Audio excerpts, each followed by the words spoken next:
because I'm not that person, but you feel like my whole battle was, I know you're going to do this. I know this is how you react. I know this is what you do. I know this is what you do. No, you know that's what I did. And that's when that version of me kicks in, and I'll just say, okay.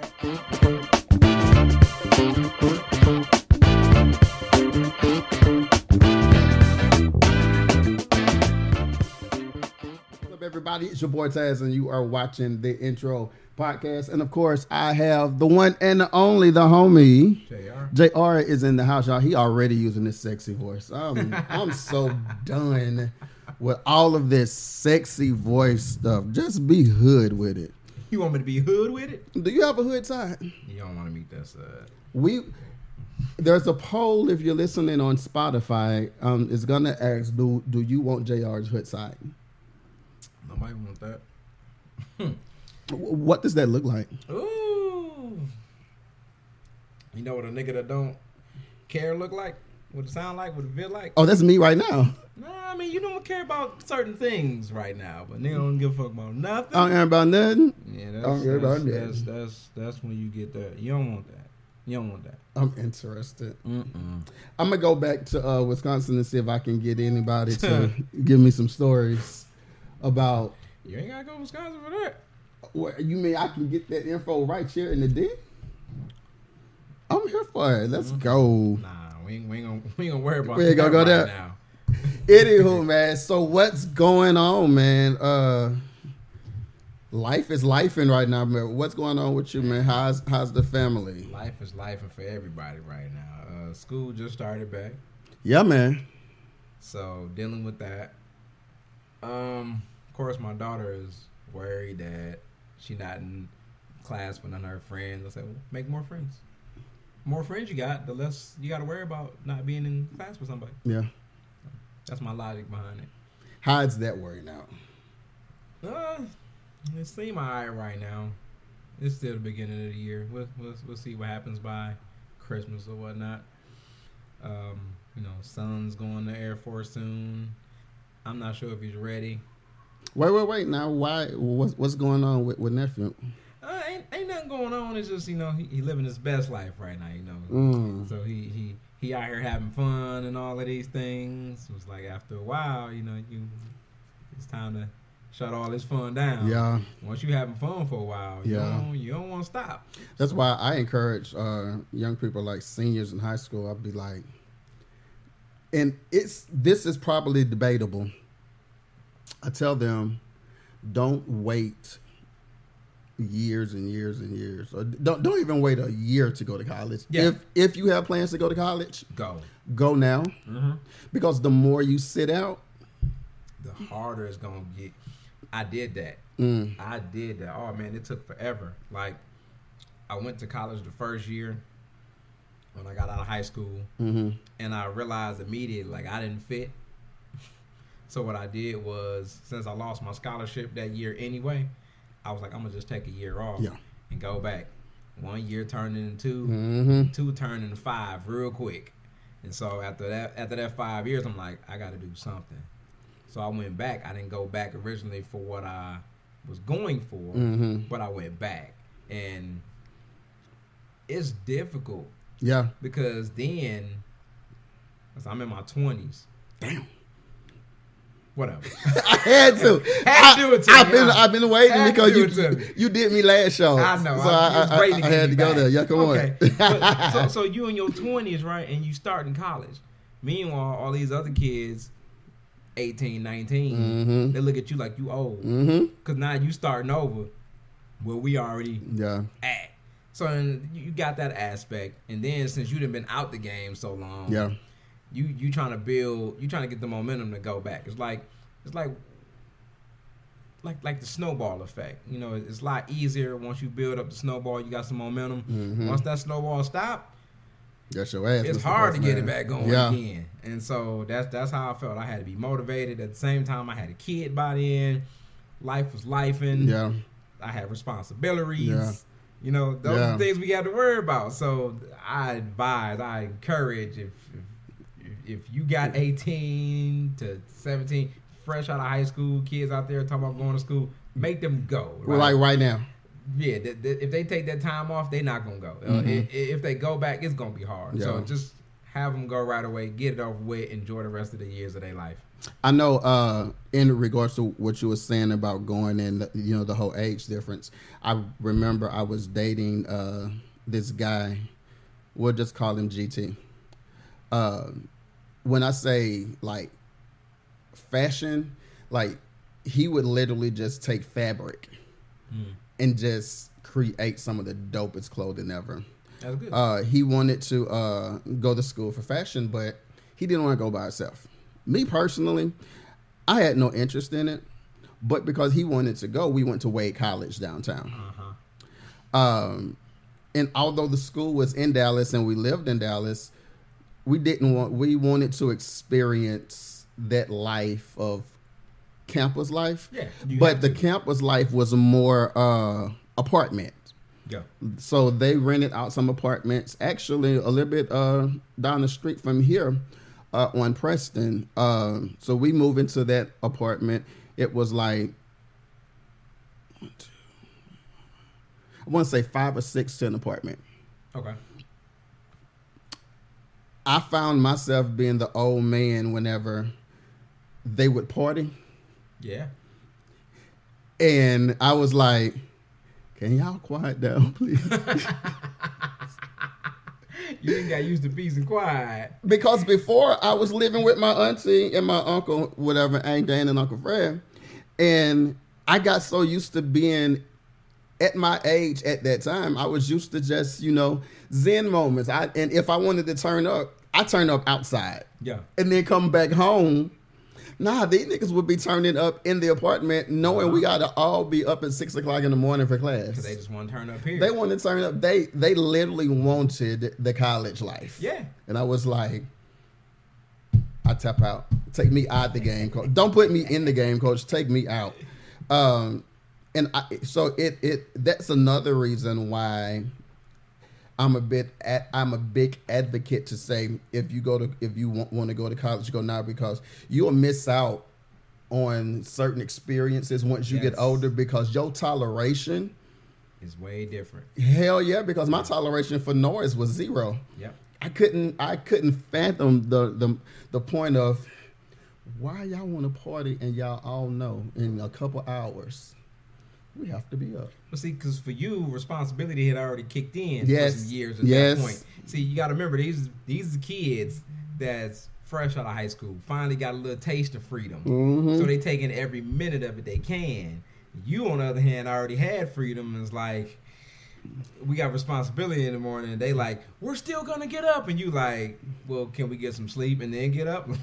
This is where I was introduced to, shall I say, powder. Oh, yeah.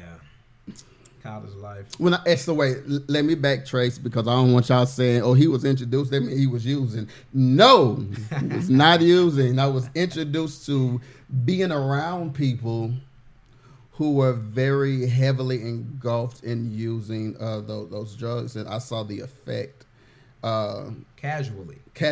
Yeah. Yeah. And I was like, this is what y'all do, and y'all these rich white folk. Yep. You come from a wealthy family, so you can afford it. Yeah. What did Whitney say? Anyway. As a matter of fact, happy belated birthday. I want to say her birthday was last week. Happy birthday, Whitney. We love and miss you. Happy birthday. Happy belated. I love it whenever she said crack is whack. Crack is a broke person's drug. Broke person's drug. I love it. Crack is, but not cocaine. I'm glad that one is cooked and one's not. But anyway, besides the point. Wait, so you want to give us an education? Nope. On whip it? What they say? Whip it? Mm-mm. Yeah. Nope. Wait, speaking of, I watched the video, I want to say last week or week before last, where this guy was literally showing, and it was on Instagram. He literally showed how to, whatever you do to make it from crack to cocaine or whatever. Cocaine to crack. He had to burn and everything. He literally showed the full process on how to do that. And I'm pretty sure he's in jail now. I want to know, how did the video get on social media? Because they let you post stuff before they filter and censor it. Yeah. So it probably got posted, and then when they caught it, like, how do we let this slip through the cracks? And there you have it. But at the same time, did he really break any community standards? I don't know. And that was the question to myself is, I know morally you may be wrong. You might be. Morally, legally. But according to social media, what did you do wrong? Exactly. Because, I mean, if you look at Twitter, I'm sorry, X. Where did this X come from? Don't even get me started on this crap. But it's Elon trying to do stuff. And so whenever I first saw it, this was my my response to it. You are on brand, because Twitter, over 50% of Twitter is porn now anyway. Is it? Dang. Oh, you haven't seen? I'm not on Twitter. I ain't been on Twitter in years. I'm gonna take you down a rabbit hole one of these days to let you see. I purposely won't get on Twitter because it's too much. When I tell you, you don't like OnlyFans is really, you know what? Yeah. But even before you go to OnlyFans, the OnlyFans creators, they're using Twitter as their promo page to market. So like buying videos, rent videos, paying for memberships, even for OnlyFans and all these other websites, it's pointless now, because as long as you have an X page, you can watch it. You can watch it. Oh, that's crazy. Well, watch this. Thank y'all. I'm just saying, man. You know, recently how my life has heavily changed. Yeah. Man, for those of you who don't know, or who are not following me on social media, I am dealing with something that I never ever thought as a parent I would ever have to deal with. And you think you have this parenting thing together. Oh, no. Until you're faced with a situation to where, as good of a parent as you know you are, you feel hopeless and helpless. You feel like you're a good parent? I feel like I'm winging it every day. I'm winging it. Wait, this right here has literally shown me you don't know nothing. Well, see, we ain't supposed to know that. This is true. It's a learning process. I don't think anybody can just be like, I'm a great parent, because we literally learn something new every day. We learn something about our kids. We learn something about the people around them. Yeah. We learn something about their society and how they look at life every day. Yeah. I realize now that what my daughter's exposed to on a consistent basis is not even normal life to what I was growing up. Like, for instance, she's really into art right now. Yes, because I you know, last time I was there, she was showing me some of her drawings. Right. And so she did a bunch of drawings yesterday, and you know, she's doing like the characters. She's drawing like anime characters or whatever. And so she drew 4 different characters, and then she drew them, and underneath, you know, she gave them all the name and she gave them all the pronoun. So I'm looking at this, and not only did she give them a pronoun, she's giving them orientations. Okay. And so one was like they, them. One of them was like bi. One of them was lesbian. And there's 4 images on this paper. I'm like, not one straight image, huh? And not one of them was straight. Like, you couldn't just have a regular straight male or female on the image. It's like, that's what they're growing up with. Yeah. We didn't grow up with that. No, not ever. We didn't learn about that until later on. Hell, I'm still learning about it. Yeah. I'm still confused by the whole they, them. I'm confused and I'm a part of the group. Like, hey, I am, but I know nothing. It's like, because I don't understand the point. I'm like, why are we using plurals to identify you? Yeah. I can see you want to be gender neutral. You don't want to be called a gender, but you don't want to be called it. But that's exactly what you are. You are a it in that case. You're not a they, because they is more than one. I learned that in elementary school. Yeah. So I'm confused by the whole they them, because when you say they them, I'm like, well, how many of them is it? It's just one. I was like, well, that's one. Like that's. I'm trying to think of who.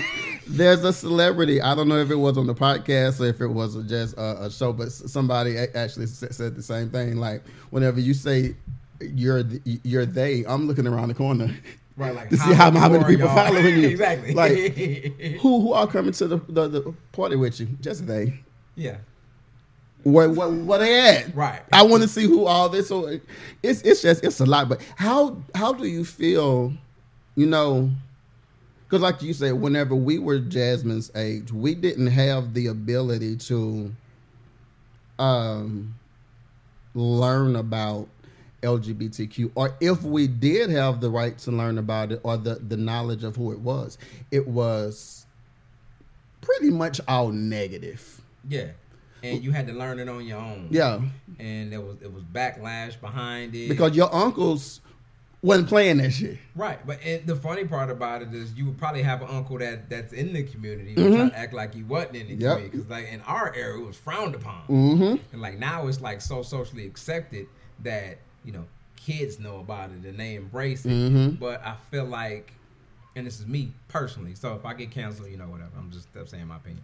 I feel like kids get confused by it because now there's so much to take in. They're learning their own sexuality, but they've already been exposed to X, Y, and Z sexualities. So they're trying to figure out now, where do they fit into this? And since these are more common now than straight male and female sexualities, these kids are like, well, you know, where do I go? Because at this age, especially, you know, they're in middle school, they want to fit somewhere. Yeah. And so part of me feels like kids now are going through the same struggle that people that were learning their homosexuality back when they were in middle school, regular kids are feeling that same way now. They feel out of place. They feel like they don't belong anywhere, or they feel like they're going to be talked about if they don't fall into one of these categories. And I just don't know how to feel about it. I really feel like the whole thing, I'm not sure if it's an agenda or not, but I feel like we should really leave sexuality out of it until they become adults. Because now, you know, if kids go to the doctor now, they ask them what they identify as. These are kids. You barely got an identity as a kid. Yeah. They asked my 12-year-old, what do you identify as, boy or girl? Person don't give a fuck what she identify as, what her biology says. That's what the fuck she is right now. Okay, so treat her as such. Yeah. Until if she want to make a decision later on in life, that's fine. But she's gonna be 18 and an adult by goddamn then. My kid ain't making no decisions like that before they're old enough to smoke or vote. Ooh, smoke. I'm glad you said that. You just reminded me of what I need in my life today. Oh, Lord. Cousins, I need a care package. Lord. They call them care packages because they care about me. Oh. And they care about me so much to where they know since I can't roll, they roll it for me. Care package. So you basically got pre-rolls. Praise the Lord. Praise the Lord. Are you coming from Nevada, or are they coming from somewhere else? They're coming from Oak Cliff. Oh, Lord. They coming from Oak Cliff. My nephews downstairs that you met, they were like, we got you. I was like, y'all leave me alone. I'm trying to be good. But y'all messing me, you know. So they got you. So happy. I think that my schooling life, I think generally from junior high to high school, had I been able to, and this is just for me personally, because what I ended up doing was following the trend of what everybody was saying was popular. But had I been able to be comfortable in my sexuality back then, I can honestly say, although my high school life, junior high and high school, it was pretty cool because everybody knew me as the music person. But I think that had I had the opportunity to be me then,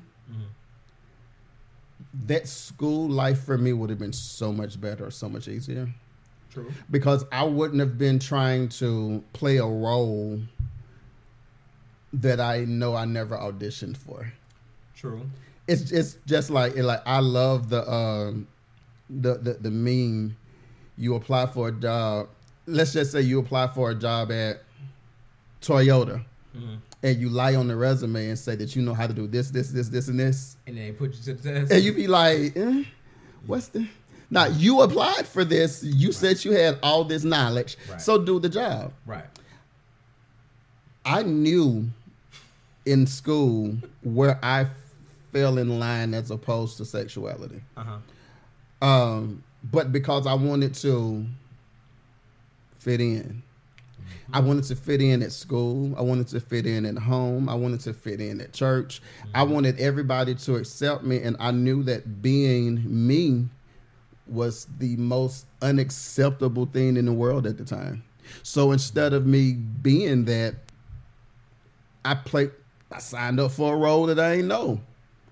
I applied for a position at the job, got the job, and was like, there's this other meme, and I love it. This little boy at the church, I think it was like for Mother's Day or something like that, and he was like, they're like, how do you feel?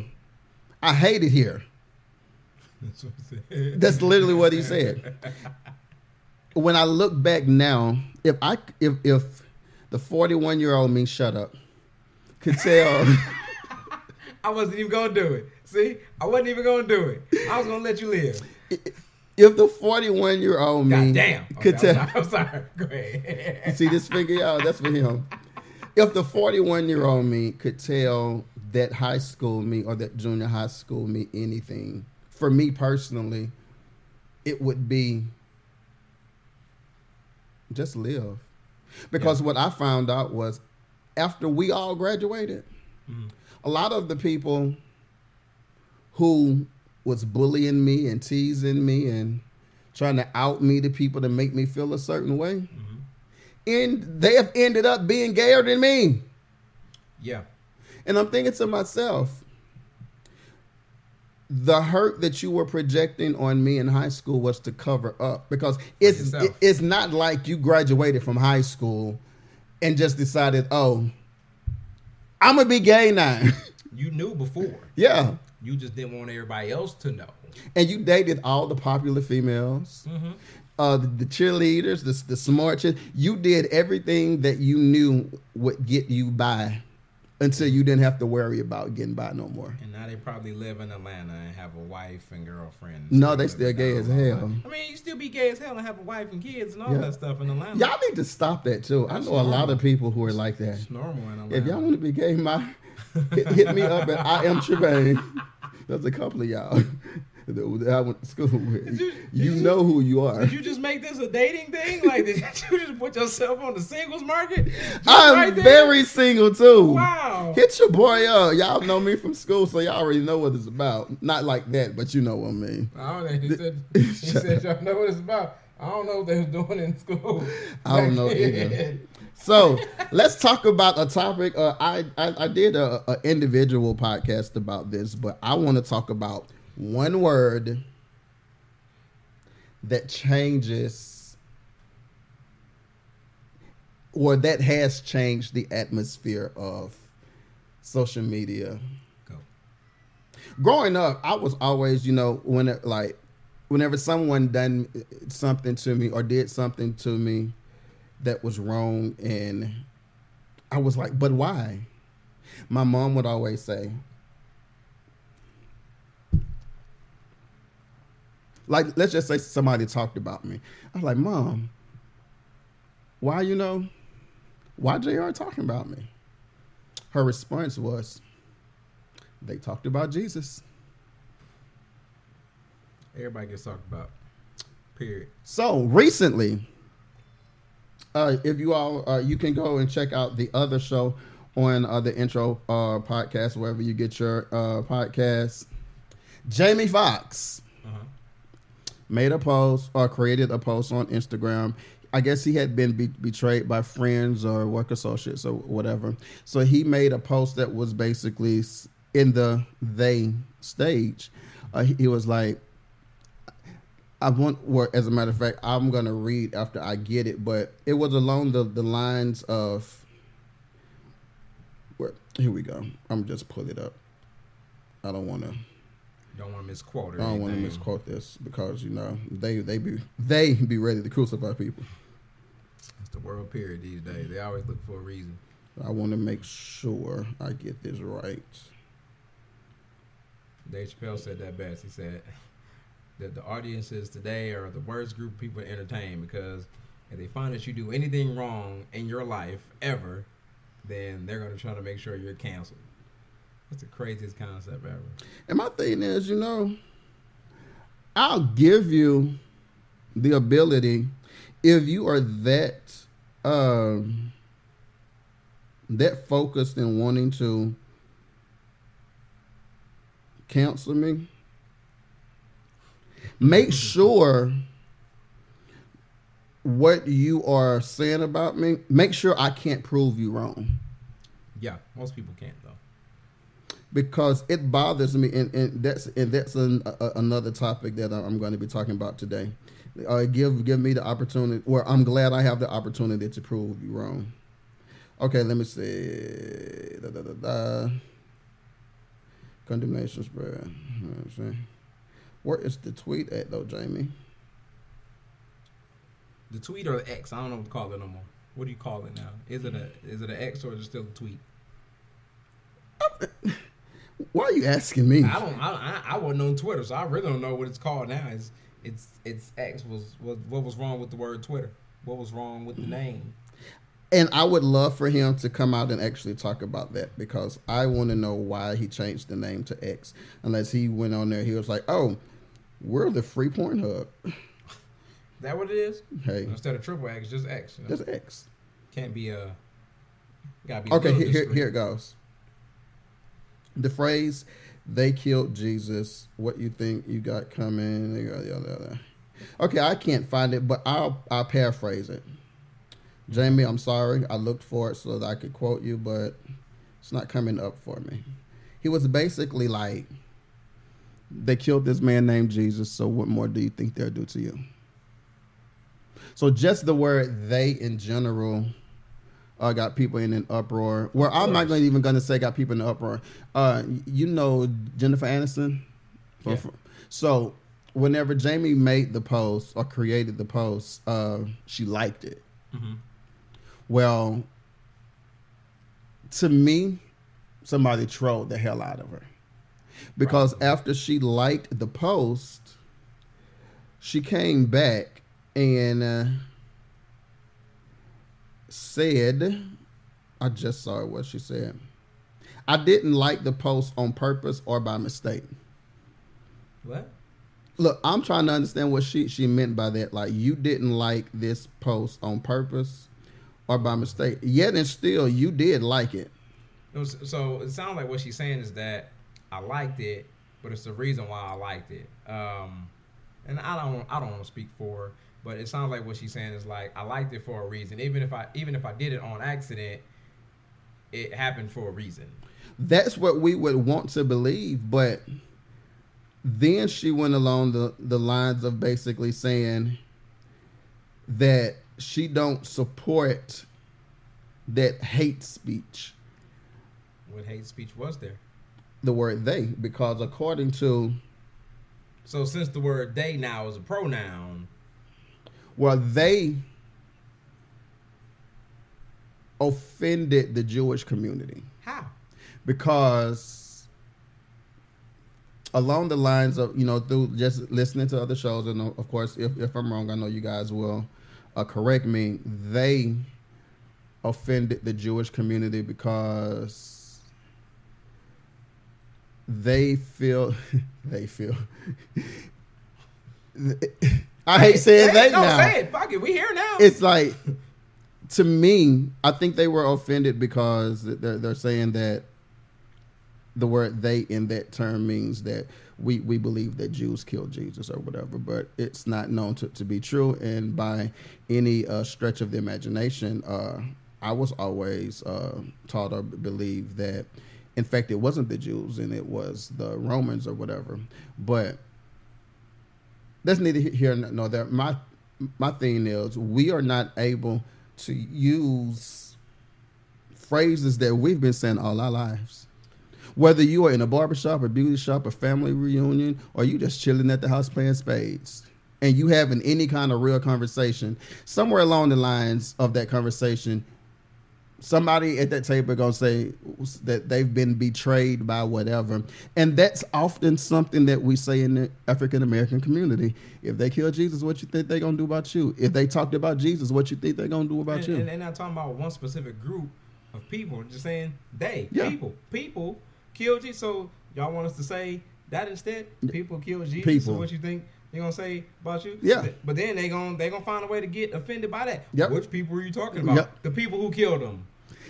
And we should not have to normalize making everything just a broad picture to where because you get offended or you're so sensitive that you don't want to, instead of having it on the screen, you have to put it on the TV so everybody can draw their own conclusion as to what it is. But I think that for me, Charlamagne the God gave Jennifer Aniston Donkey of the Day on the Breakfast Club, and I understand why.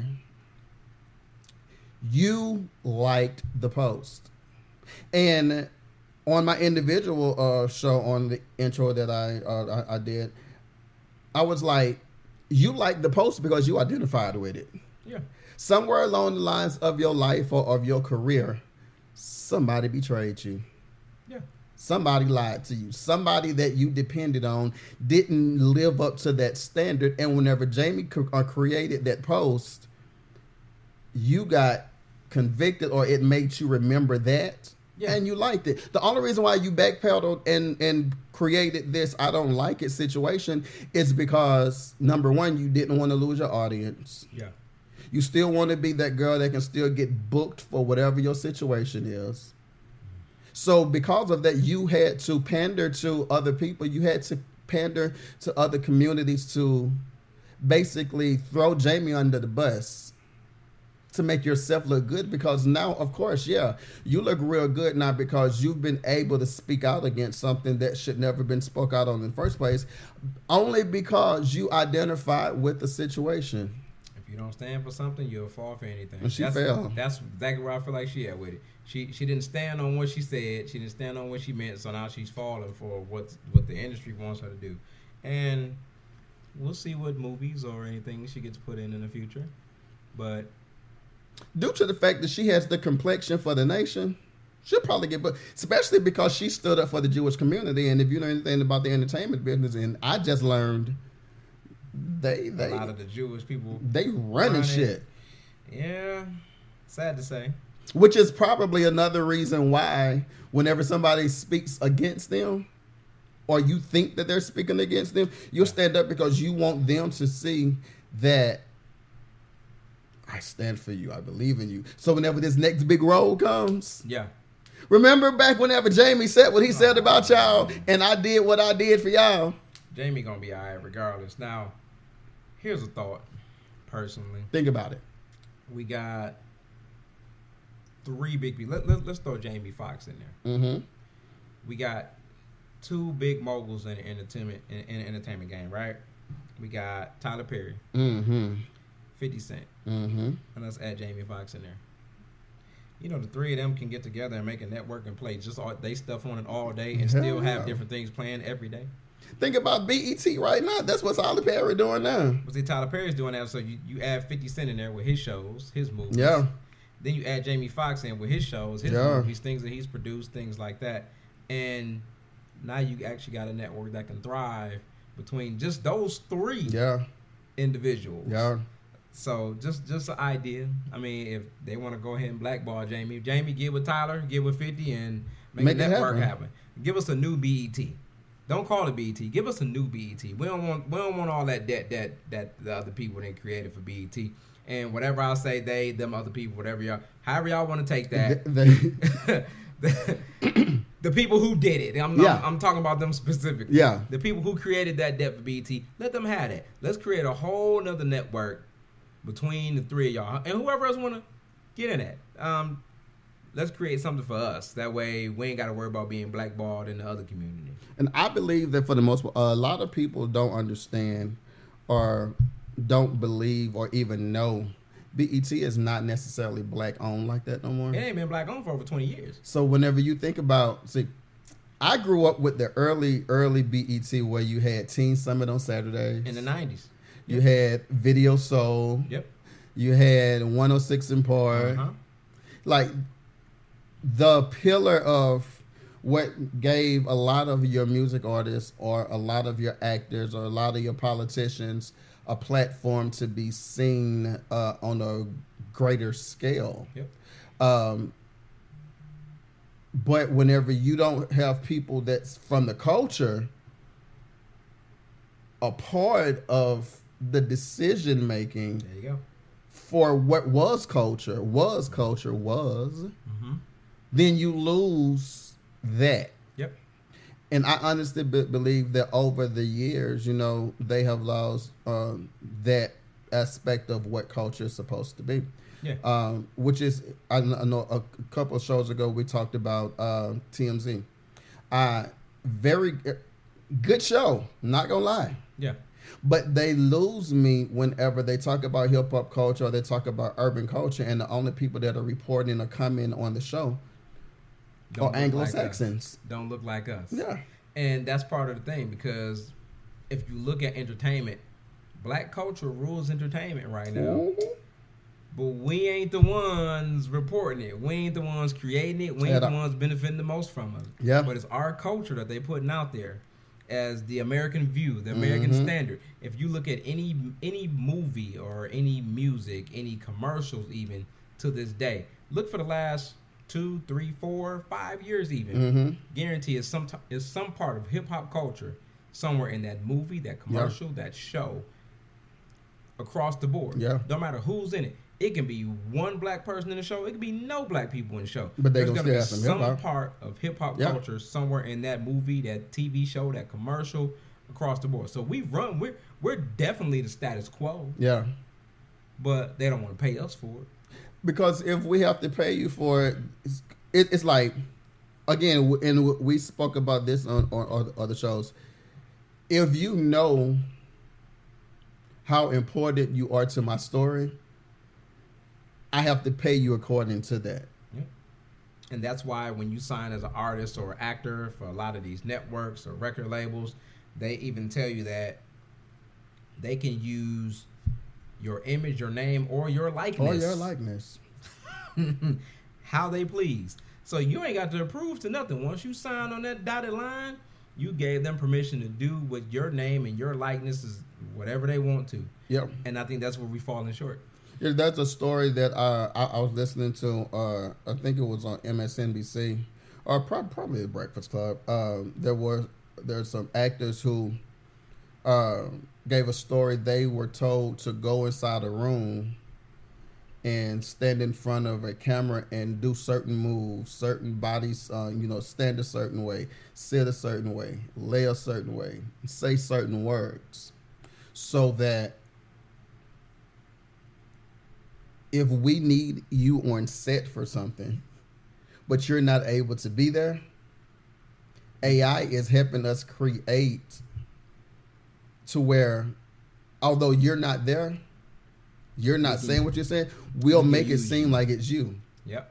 And the thing is this, let's just say my contract ends, but even after my contract ends, you're still able to make money off of me based on using that information. Yep. It sucks because for African Americans or for black folk, we'll never win as long as Hollywood has a way to make sure that we never get what we're supposed to get financially. Yeah. Because they're always going to want more. It goes back to, I want to say last year, Monique did a story to where after she found out that the producers of the Parkers or the creators of the Parkers, they've been getting money down through the years for all the plays that they've been getting on TV and what they were getting on not Facebook, on Netflix. Yeah. But then she learned that we didn't see none of this money. Yep. Even though it's her face and her likeness, her face, yeah, her words, her voice, she ain't getting nothing for that. But the creators had already went to the powers that be to make sure they were taken care of. Yep. But could care less about the people, the front runners, the faces of the show. Yeah. Yep. It's all about them. It sucks because it's made or created to make sure we never get off the ground. Because again, if we learn too much or we get too much money based on ourselves, yeah, we become a threat. Yeah, and that's why Bill Cosby went to jail. But anyway, that's a whole other conversation. I do believe that. I believe that because he was talking about buying NBC. Yeah, and then all of a sudden, let's dig up some dirt on this old man. Even things that now the funny part about it is the whole thing went to trial, and it was past the statute of limitations. Ain't 25, 30 years past statute of limitations for most crimes? You would think. So how does... And it wasn't murder. So... Unless he murdered them. Lord, can't deal with you. So how do you sentence a man to jail? And honestly, I think that's part of the reason why I let him out. Because they really couldn't hold him on nothing. They just needed to mess up his character. Mm-hmm. Mess up his name so he couldn't do certain things he wanted to do. And they did that. Now, I will say this just in case a lot of this stuff is true. We don't condone nor do we convict. But it just looks that from the outside looking in, you have to just look at what you're given and draw conclusions. And for me, I want some smoke now, though. Bring the smoke. I'm ready. Smoke now, I'm ready. I'm ready. I take my hat off. I take my hat off for the smoke. I'll take mine off too. Goddamn it. Lord. First off, before we go smoking, what are we drinking? So today because I want some more. See, I don't even know if I should say this. I don't know if I'm saying this correctly. Say the second word. No, because it's not how you pronounce it. First of all, so we're drinking a premium tequila from Mexico. This is a reposado. It's called Cuco X. Of course, Taz like to call it Cucox because it's an X on the end. But it's Cuco X. And he's really getting on my nerves. You gotta love it, though. I love it. I'm here for it. It's a reposado tequila straight from Mexico. It's agave. It has a bit of honey, vanilla extract, and a few fruity. Y'all heard that, right? Lord, a few fruity flavors that I really can't pinpoint. It's quite smooth. Honestly, I don't taste it at all. But I feel like this one is gonna sneak up on us. Yeah. I feel like it's gonna have us sweating in the back room by the end of the show. And I'm here for it. I bet. So let's bring the smoke. Oh my goodness. Entitlement in 2023. Oh, let's go. I'm all about this. And then we have another one to talk about. I hope y'all kids not around their computer. The disclaimer: parental discretion is advised. All right, let's go. Before we go pour it up. Let's pour up some more. He's a bartender. Yes, sir. I have a problem with someone put me in a damn podcast. I got a lot of shit to say. Uh-oh. I'm here for it. What's happening now? Someone sent me a text message. Someone put me in a podcast. I have a lot of shit to say. Who said that? Let's put him in. My work wife. Really? Yeah. Where's your work wife now? Probably at work. We can find a way to add now. I'm not going to say a problem, but I was faced with the issue, whether it was 24 hours ago to 48 hours ago to 72 hours ago. Last show we done, we recorded, we talked about the choice to choose what you want out of relationships. Mm-hmm. Today, give me the choice to evolve. Oh yeah, most definitely. Because what you know about me, what you knew about me, what you knew about me last month Could have changed. Could have changed. Indeed.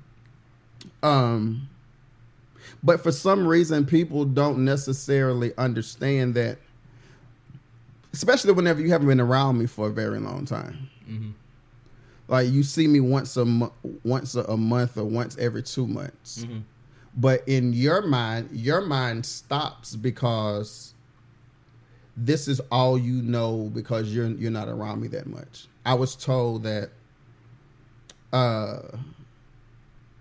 I've been very bland or just dull because I'm not as talkative or in your face or whatever that you're used to me being from years ago. Oh. My thing is this. First and foremost, totally disrespect because 3 weeks ago I'm in the hospital trying to decide if I'm going to live or die. Yeah. Now I'm going back and forth to the hospital trying to make sure that my son is alive.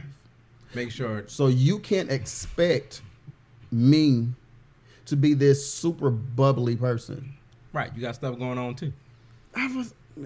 It's called life. At the same time though, they expect you to be the same all your life, all the time. Don't evolve.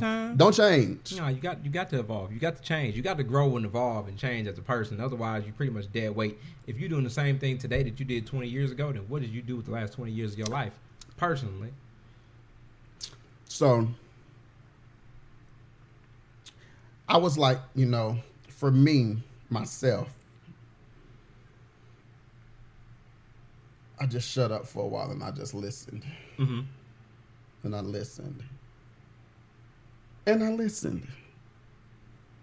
It was like, you don't understand. You don't know me. Right. You know a person from 2005, 6, 7 that was just learning who I was. First of all, especially we going that far back. I'm a completely different person now. Completely different than person. I was back then. And I've had people tell me that. Yeah. Recently. Yes. So, at what point do you expect me to not change? Like, why do you expect me to stay the same all of this time?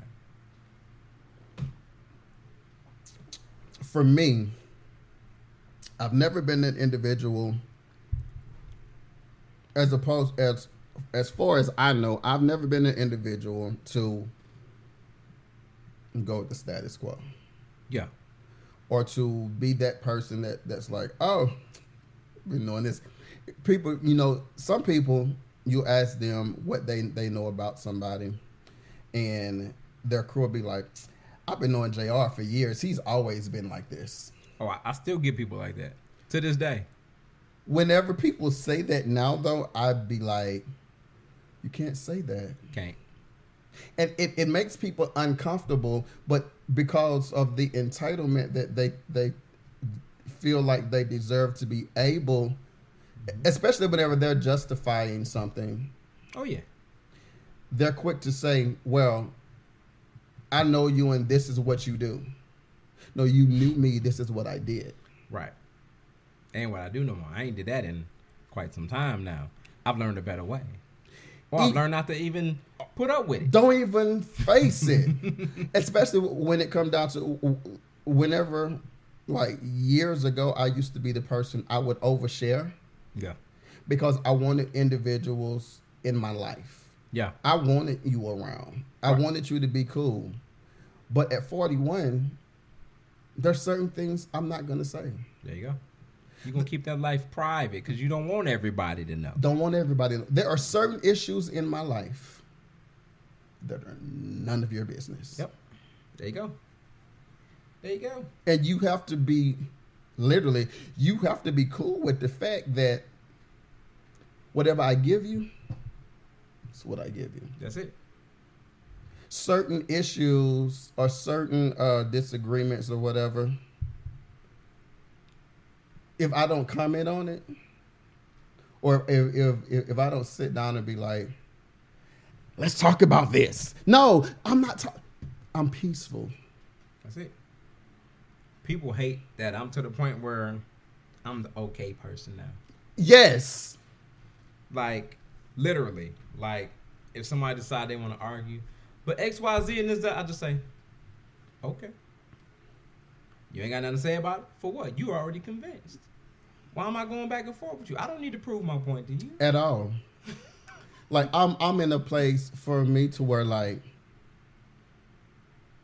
some situations don't even deserve conversation. Yep.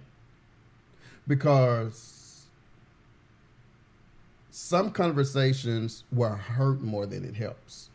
It'll only bring more divisiveness. And I'm like, yep. I've learned 2 words that irritates most people's nerves. Whenever you send me a message after something that has happened, whether it's relationship, friendship, whatever, my 2 words that comes everything from me, and whenever I tell you this, I'm cool. My 2 words is, you cool. Oh yeah. You cool. Oh yeah. Because instead of starting all over again to have to discuss something that disturbs my atmosphere or disturbs my peace, after it's done, it's done. There's no discussion needed. Why do we need to discuss it? If you're not going to change your opinion, I'm not going to change my opinion. Leave what shit are alone. we talking for? We wasting our time. Yeah. And it's fine that I can have my opinion, you can have your opinion. Yes. We can still go about our day. I don't know why people feel like you got to conform to their opinion or they got to completely understand and agree with yours. No, we don't. You don't have we to. We can have a completely difference of agreement and still be friends at the end of the day. Mm-hmm. Your opinion is your opinion. My opinion is my opinion. So what we going to do next? And it's not a bad thing. And like I try to let people understand. And this is truth. JR, to me, as beautiful as he is, that boy beautiful. Lord. But there's a lot of things that me and JR over the course of this relationship, there's a lot of things that we have dealt with where we were on 2 totally different sides of the fence. Yeah. But it didn't put us in a situation to where it was a bye, fuck you, I'm done. Although he did take a long ass sabbatical, and if y'all been following me, y'all know that nigga left for a long ass time. But that had nothing to do with you though. That was that one situation with that specific person at hand, and that's a whole nother topic. We had to get get smoke. We can talk about it. We can talk about it because I'm ready for smoke. She's been liking a lot of my stuff on TikTok. I bet. Wasn't you the problem originally though? I was the problem. Anyway, but you on my TikTok though. Continue. With the issues that me and you have had, or not issues, but different views, and I would even say problems, but different views that we've had on things. We've been big enough to, we'll go a day or so sometimes after we've had a whatever and not say anything, but it's never been to the point to where we had to say, okay, we just gonna dissolve this friendship, this relationship, this merger, whatever, and just be done. Yeah, no. Because there's no entitlement. We understand that we're 2 totally different people. Right. And we see things sometimes differently. And from the day I met you at the skating ring, at the bowling alley, it was real nice. He was looking all nice and stuff. Lord. He was all cute. But even from that day up until today, there is so much evolution going on in you, so much evolution going on in me, that I can't expect out of you now anything that I knew about you. What was that, a year or 2 ago? About 2 years ago? I can't expect certain things out of you, and there are certain things that I can't say, I know you're going to do this because of what you did then. Right. Because you've changed. Exactly. Give me the ability, or give other people the ability to evolve. There you go. And if you can't roll with the punches of that evolution, there are some people you're not supposed to have in your life forever. I honestly believe there are certain people, Tyler Perry in these plays said the best, there are some people that are in your life for a reason, and there are other people that are in your life for a season. Yeah. Your seasonal people will never understand the evolution of who you become because they're so stuck in the mental capacity of what they know about you, and they are unable to stretch themselves to understand that it's okay to change. They can't go past that season. They can't. They can't get out of it. They stuck there. Yes. So they can't see nothing past it because all they see is what's in that season. Now, for you, and you told me how you view it. This is how I view life. Let's go. In life, everybody has their own path. But of course, on this path that we walk on in life, there are going to be easy spots and there are going to be hard spots. Mm-hmm. Everybody ain't meant to walk on that path with you. Facts. Everybody has their own individual path. Now, it's a bonus if paths cross or those paths stay parallel with each other for a while. You get to meet somebody, maybe even have a lifelong partner or friend because your paths are so close together. But nobody's path is the same. Nobody's on that same exact path. Nobody. Everybody has their own individual path. So if your path comes in close proximity with somebody for an extended amount of time, embrace that, enjoy that, because at some point that path might veer off and go into something different. Now, if that path comes back along, great, because you guys already built that relationship when you guys were walking in close proximity in the first place. But don't expect people to walk along your same path, because nobody walks the same path. Yeah. Everybody literally walks a completely different path. Even if I was to do everything today that you've done in your life, I still wouldn't be where you are. Because we're two different people. Yes. That's just how it is. I can't walk my path if I'm busy walking yours. Yeah. And vice versa. Yeah. And that's why I feel like so many people are right now. They're trying to walk somebody else's path, and then they get annoyed, and they're bringing up problems that they have with your path. But it's not their path. It's your path. Yeah. Stay on your path, and if my path comes close to yours, great. Yeah. But if it doesn't, so be it. Yeah. I'm not bent out of shape about our paths going in different directions. They have to sometimes. It has to, yes. Have to, so you can grow and evolve. And if you guys have those paths meet again, fine. Yeah.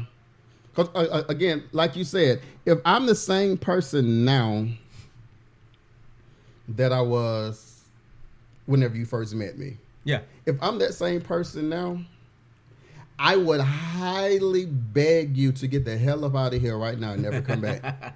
Because that means there is no progression in who I am. Exactly. If you can judge, and I actually do, whatever your mental status is about me, about handling a situation based on how I handled two years ago, my life is stifled. Get away from me. You don't need to be around me, because all I'm doing is just going around the mountain, and I'm not trying to leave it. I just enjoy going around this mountain. There you go. Your growth is stunning. You're literally exactly where you were before, and that's not what we're supposed to do as people, as humans. We're supposed to continue to grow, learn, and elevate. And for the people who are comfortable with that, kudos to you. But you, how DJ Khaled saying, you played yourself. Tremendously played yourself. You played yourself because you are robbing yourself of a life that, if you allow yourself to evolve and you allow yourself to become something better than who you were last year, who you were last month, hell. Yeah. A lot of us are miserable because we don't allow ourselves to evolve. Yeah. We allow ourselves to get stuck in who we were years ago. Yep. And like you become, first of all, I like the cap, by the way, side note. Thank you. We become miserable because we know we want to change. Yeah. We know we want better. Yep. But instead of us doing that, that change is uncomfortable. Yeah. That change will cause us to have to let go of certain things, certain habits. Yep. Let go of certain people. Yep. Let go of things that we don't want to let go of because it's become a comfort to us. Yep. My honest to God belief is a lot of my comfortable things that I had to let go of, I had to let go of because they really wasn't comfortable. There you go. It was just something to help me get over. That's it. See, a lot of things in our life, and people don't like to look at that, a lot of these things are stepping stones in life. A lot of these people are stepping stones. Sometimes these people ain't meant to stay for a long amount of time. It's just that life has a way of showing you that you need certain things or you need certain people in your life, and it might not be forever. It might just be for that season. So these are the stepping stones I'm gonna give you so you can make it across this water. And once you get there, I need you to keep going forward. Yes. Don't go backwards. Yes. Keep going forward. Some of these people, they want to go back or they want to sit on that stepping stone. That was a stepping stone. You weren't supposed to stay there. You were supposed to keep going across these stepping stones until you got to dry land. Yeah. And some people just they get comfortable where they are. They don't want to keep moving. They don't want to keep going forward. They want to go backwards, or they, for whatever reason, they don't want to grow. They don't want to learn. I don't understand it personally. I mean, look at this podcast. Now, the people that are watching or listening, I'm pretty sure y'all have. If y'all, I'm a quality person. I'm a tech head. I pay attention to things. This podcast has grown in quality in so many ways in the last year alone. We've upgraded equipment. The visual is better. The show is better across the board, and that's just part of elevation and growth. That's something that we have to do as people. No matter what type of people you're talking about, as people, period, across the board. Our goal is to grow and elevate, learn, and then teach the next generation so they can continue to learn, elevate, and grow. One of the biggest things that I believe is an issue that you just said is the ability not only to teach or be taught.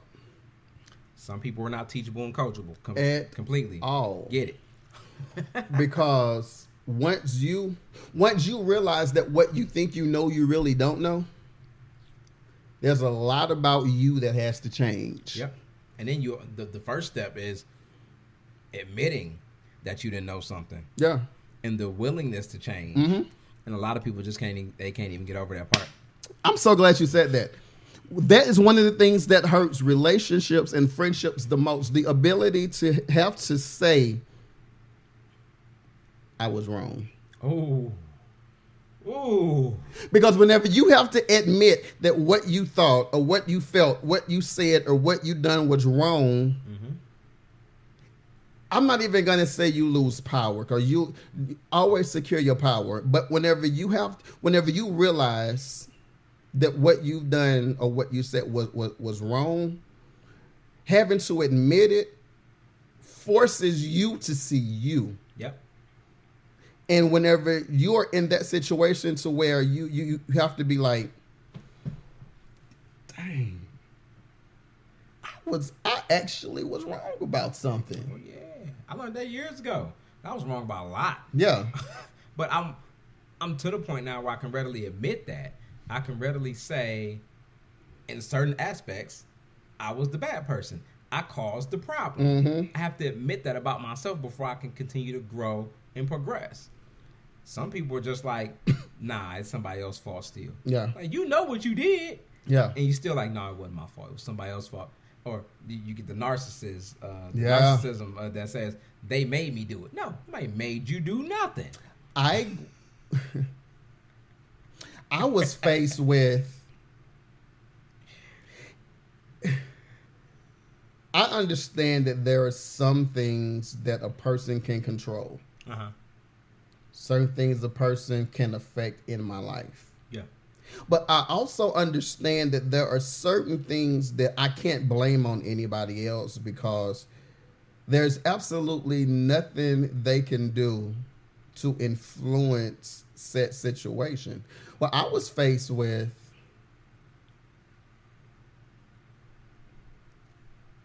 I'm trying to put this in a term to where it'll go over the right way.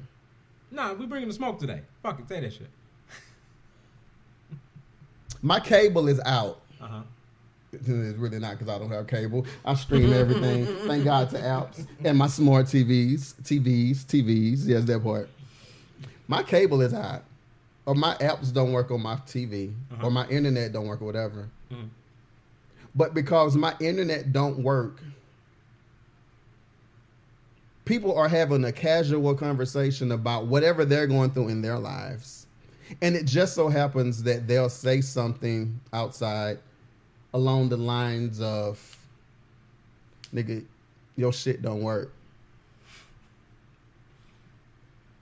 But you associate what somebody outside is saying to your cable doesn't work. So then you go to somebody and you be like, oh, you telling people my cable don't work. First and foremost, how do I know your cable don't work? Yeah. Second of all, I hate the fact that people think, or they are in that sense of entitlement is so dear that they feel like they are that important to where you will go out and talk about or mention them. Not even talk about, but you'll mention them to other people in conversation. Oh, that's crazy. That's crazy. Like, there are so many other things in life that I discuss on a daily basis that have nothing to do with nobody. But to think that you hold that kind of role in my life to where I'm going to go and I'm going to just discuss you. Because you ain't got nothing else to discuss. My crew could care less. Talk about it all you want. It Like, don't affect me none. especially due to the fact that they don't even have a relationship with you. See, I'm to the point now. I'm so open. I'm so vulnerable. I'm so transparent that if it happens, then it happens.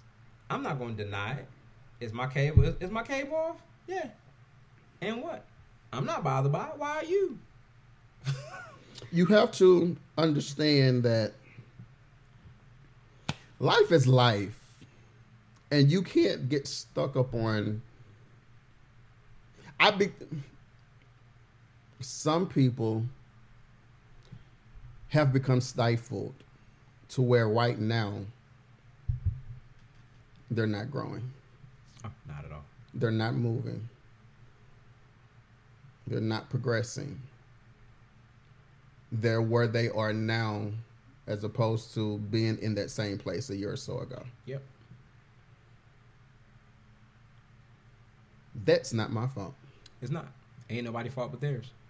So whenever you put me in a situation to where, because I'm not that person, but you feel like my whole battle was, I know you're going to do this. I know this is how you react. I know this is what you do. I know this is what you do. No, you know that's what I did. And that's when that version of me kicks in, and I'll just say, okay. No, which is exactly what the situation became. Because this is what you know or you feel I am. After, and like I'm pleading the case. You don't know me. Yeah. That's not me. I'm not that guy no more. Right. Well, I've been knowing you. That's not me. No matter how many years you've known me, get to know me. Version of me, right? We talk every 2 months. You don't know me. Oh yeah, nah, you ain't even close enough. So after a while, because you're so stuck on that, I'm gonna give you what you know. Or what you feel is me. And for me, I apologize to myself publicly, to everybody, to me in front of everybody. I'm sorry to me that I allowed me to become that person all over again. Because I can't argue and say I'm a different person if I allow you to make me that person. To go backwards and be that same person. I get it. Because I have done everything in my powers to. There are certain things I done last year before last, yesterday, that I don't want to be anymore. Yeah. So I'm learning how to maneuver to make sure whenever I'm faced with situations that would make me that again, how to avoid it. There you go. And it's hard because some people will knock on that door. Oh yeah. To make you want to be that person. They gonna kick on it even. And I'm like, God, If you don't help me, God, I can't be helped. If you don't meet me, I won't be met. Is what it is. And what happens now is, because you recognize that certain people can't go along with the evolution of who JR has become, and will only see JR as who JR was in Milwaukee, bye-bye. Yeah, no, I mean, they learned it. Because if your only view of me is what you knew about me and not who I have become, you do nothing for my life. You serve me no purpose. None at all. You can exit stage left. I learned recently, one thing I'll never say to certain people ever again, I'll never ever say, even as a friend, I love you and I care about you and I want to help you. There are certain people who will never get that energy from me again. Got to be that way. Because what happens is, once I say that, it automatically makes people think I want you or relationship. I don't care if last year we talked about relationship. That's last year. Yeah. But if I'm just a genuinely caring, loving individual, and I want to help and I want to see people grow. I want to see people do good. As a lot of us are. Yeah. If I can't be that without having any indication that I'm trying to fuck, just simply saying, like, if I can't be that guy, I'm learning who to care about now. There you go. The right ones. Can't care about everybody. Can't.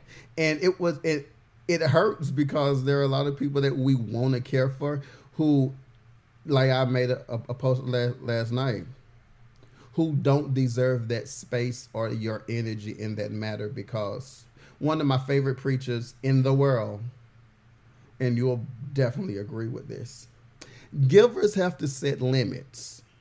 Ooh. Because takers never will. Yep, they will not. Ooh, yeah, trust me. I know that all too well. And takers have this whole entitlement. They feel like you're supposed to give it to them. You're supposed to. Or because you've given me all of this and I've given you in, we should be here. No. So why can't you give me more? Especially if you have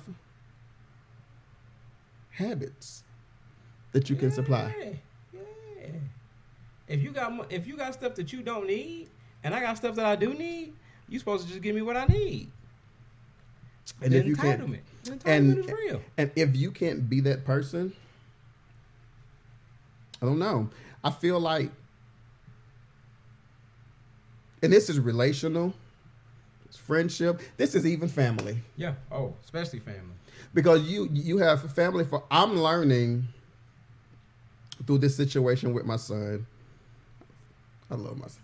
If y'all know me and y'all follow me on social media, the one person I would go to jail for today, right now, is my son.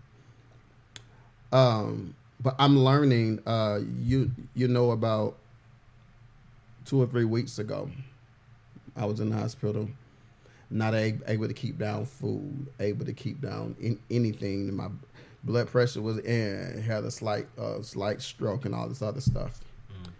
And in situations like that, you expect for the people who say, I love and I care about you, to at least check up on you. Yeah.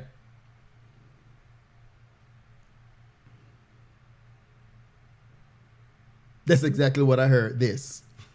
Nothing. But through what's going on with my son, I'm looking at how everybody is literally coming out the woodworks. Mm-hmm. People who would tell me I couldn't come up to the hospital because I had to work, are literally working, coming straight up to the hospital. And me, because I'm more concerned about my son right now, I'm just ready to get my son back to 100%. so that after he gets back to 100%, I can disappear all over again. Because you all have already shown me that whenever push comes to shove, y'all don't really care about me. And sometimes it's like that. And I'm cool with it. And you got to know how to disconnect from that. Oh, and when I take I'm so ready for the day that I can say that my son is good and I don't need to be a part of the show. Because right now what everybody is doing, it's a show to let everybody see that I'm here and this is who I am and this is what I do. I'm so ready for the show to be over, because once you show me how fake you are, my respect for you is only going to be because you show me how fake you are. Yeah. And in this situation, I'm over it to where, like, I'm ready to be able to say, y'all did what y'all did for my son, Matthew. Thank you, but bye. Because whenever it was me and the doctors didn't know if I was going to make it or how I was going to make it or what I was going to need, about y'all didn't care. Right. And for the most part, I think that a lot of people that are in my life that don't show up in situations like that are so concerned about the fact that I'm gay or whatever, or my sexual attraction. It seems like, and I even got inboxes while I was in the hospital from people. Maybe you should just turn to God. Who said I ain't did that? And everything that you going through gonna be okay. Number one, nigga, you don't know me. You don't know my relationship with God. You don't know that my relationship with God is pretty dope, regardless of who I am and what I do. Maybe this is God testing me to see if I'm gonna stick by Him, even though certain situations don't work. There you go. But why do people feel like off top, like if something's going wrong, it's like, oh well, why do people feel like, oh, things going bad? It's a God thing. That means that you don't trust God. Like, nah. Like me personally, and I've said this before, I don't believe in the devil. Mm-hmm. I believe that God puts us through things to make us stronger. Mm-hmm. I believe that God puts us through things to build character. I can absolutely identify with that. That's my identification, by the way. And so when things happen, I don't look down. I was like, the devil's busy. You got a sense of humor today. Yes. God, you have to have a sense of humor for some of the stuff I'm dealing with. Like to me, yesterday, for instance, a lot of BS happened yesterday in a short amount of time. Like, I was starving yesterday, and it's not that I didn't have money or anything like that, but it's like I ordered my food online, and we know how seamless this normally is for things. Yeah, he ordered his food online. I'm gonna let them get back to the story, but go ahead. You do it all the time. First of all, why are you talking about me? I learned it from you in the first place. All these apps that you got points for and stuff. Wait a minute. If we're gonna talk about apps, I didn't start doing apps until I was coming to your place, and whenever we would go to McDonald's or we would go to XYZ, you'd be like, oh, don't worry, I got you because I have points. Oh, nigga, what's the point? Hey, and then we roll up to the drive-thru and free food. Wait, look, we roll up to the drive-thru and the original price is $28,000, but you get it for $5. Nigga, give me some points. I want points. I got that from you. You talking about, God dog, get shoe. You taught me about points. Anyways, but anyway, so I go to order my food, right? And look, it's how you know God got a sense of humor. Because I'm rushing. It's crunch time. I'm supposed to be working, by the way. And I'm like, all right, I got a couple minutes to spare. Let me go ahead and pick up this food. I order the food real quick. I go to pick it up. And, you know, normally when you order from McDonald's, it geolocates when you get close. Like, we'll start making your food. And this day, my app just wasn't doing what it was supposed to do. It wasn't that I didn't have service. I had bars. It was just, today was just one of these days. Things had to go wrong, right?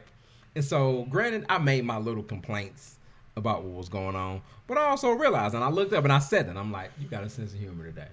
And so I feel like, you know, him and a group of his friends is up there like, watch this. Watch whatever. Right. All right, so wait. Let's identify that with actual Bible.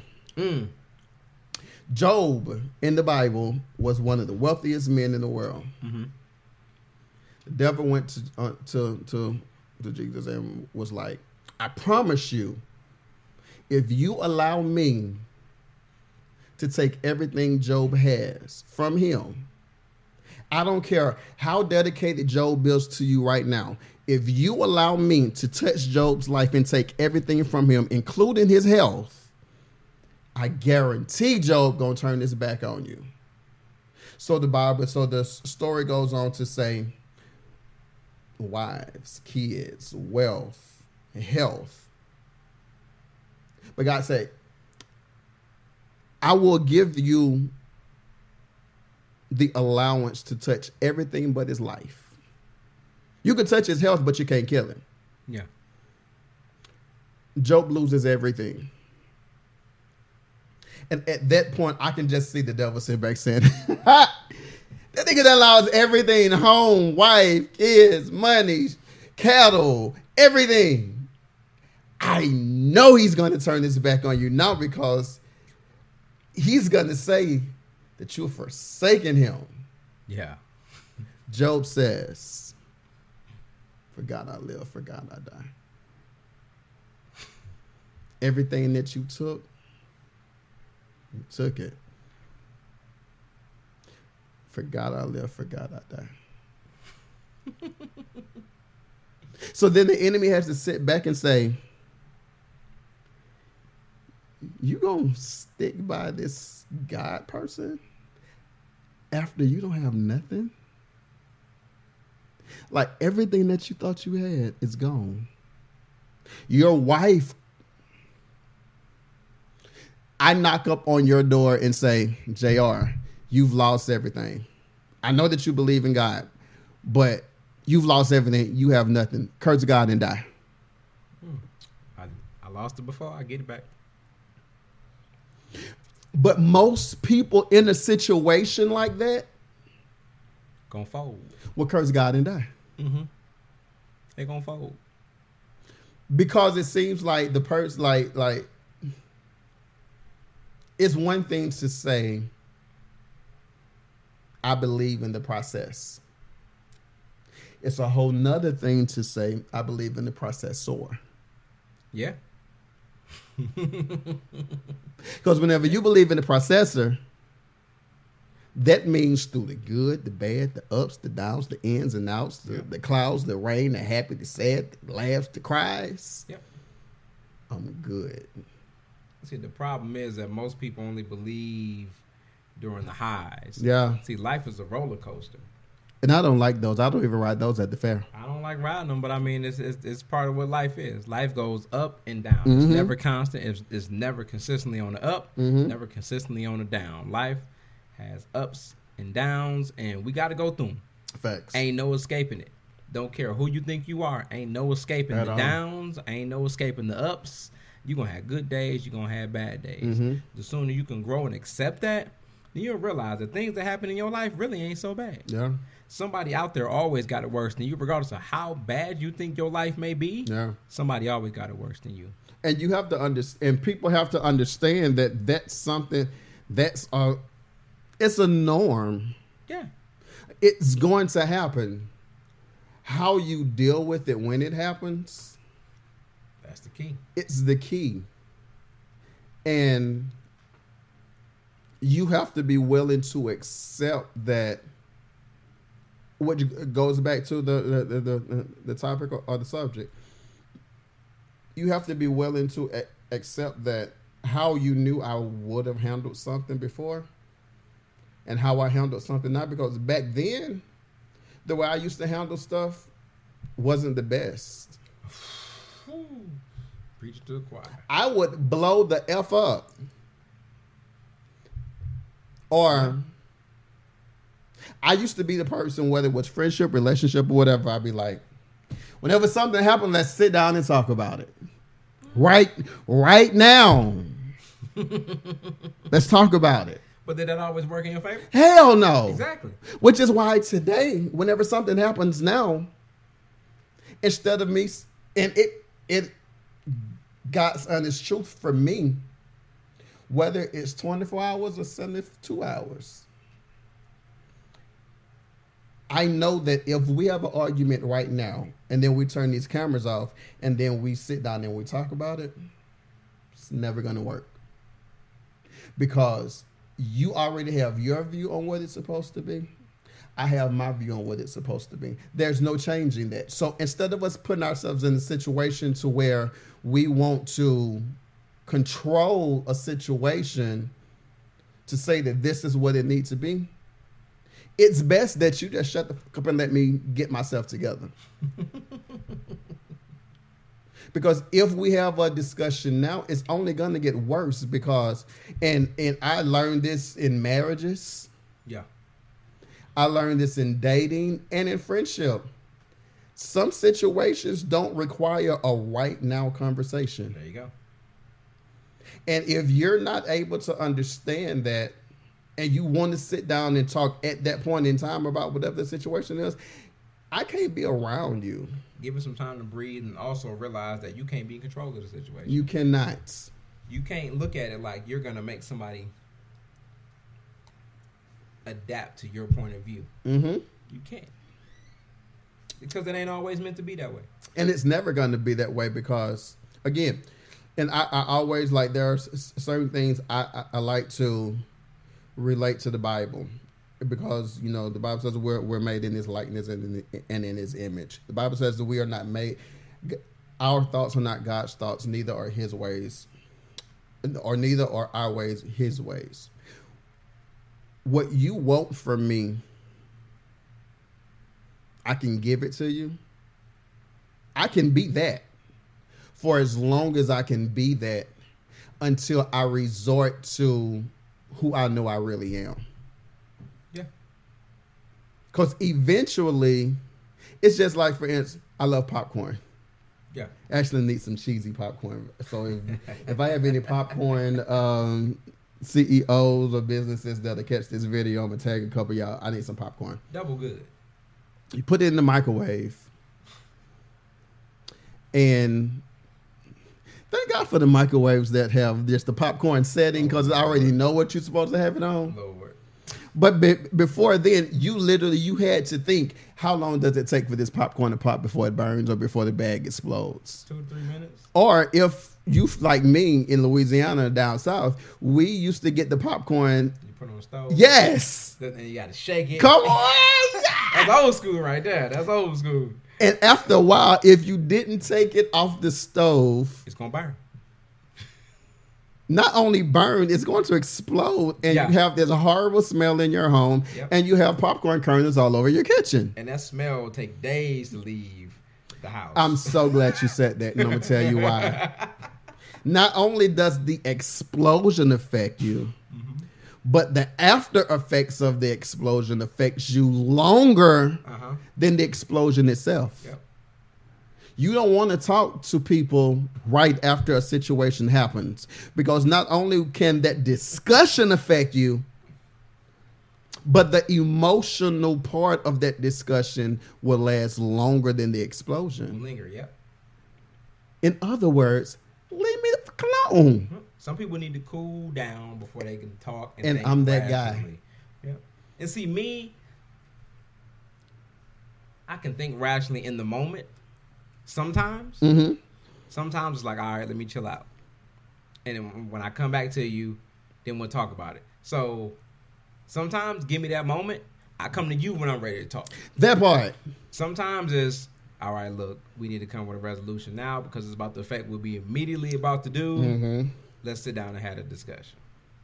But what I realize is that is it normally something that we can wait to have a conversation about, or is it normally something that's gonna drastically change the course of the direction that we're going in? No.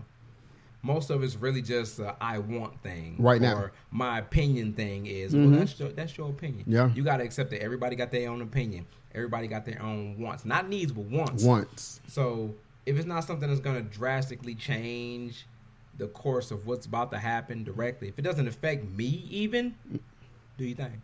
Yeah. If it don't affect me, go ahead and do your thing. I'm not even going to trip on it. Yeah. If it affects me, all right, well, let's sit down and figure out what's the best course of action. There's got to be some type of compromise between what you want, what I want, and we can meet somewhere in the middle. Yeah. That way we can either both get what we want, or we can both get part of what we want, or one of us ain't gonna get what we want at all. But we gonna think of what's best for the situation at hand. But I mean, as you know, I'm not one of them people that's gonna be like, oh well, we just can't do X, Y, Z, and we shouldn't be friends, or we should work together, whatever case. Like, no, like we gonna try to figure this out. Side note, I like your shirt, by the way. Thank you. It's made by Exquisite Custom Creations. You like it? Well, let me give you the camera back by yourself again. Put that on there. The boy did that. Right. Straight for the intro podcast. I think that, first of all, thank you guys, those of you who are listening on whatever platform you're listening, those of you who are watching. If you are listening to this on any other platform besides Spotify, guess what? You can actually see the video on Spotify with the new partnership where the podcast is on video. If you're listening on Apple, iHeart, Audible, or anything else, you're definitely just getting audio. But if you want to see us as we are, you can go to Spotify and see the video, or you can go to our YouTube page and see the video. I would love it if you guys go to Spotify to watch these videos. Yes. I think that we have to give each other the opportunity to grow. Yes, most definitely. At the end of today's show, my desire for me or for you or just for the audience in general is to make sure to get the message that we have to give each other the opportunity to grow and become something different than what we know somebody for. Yes.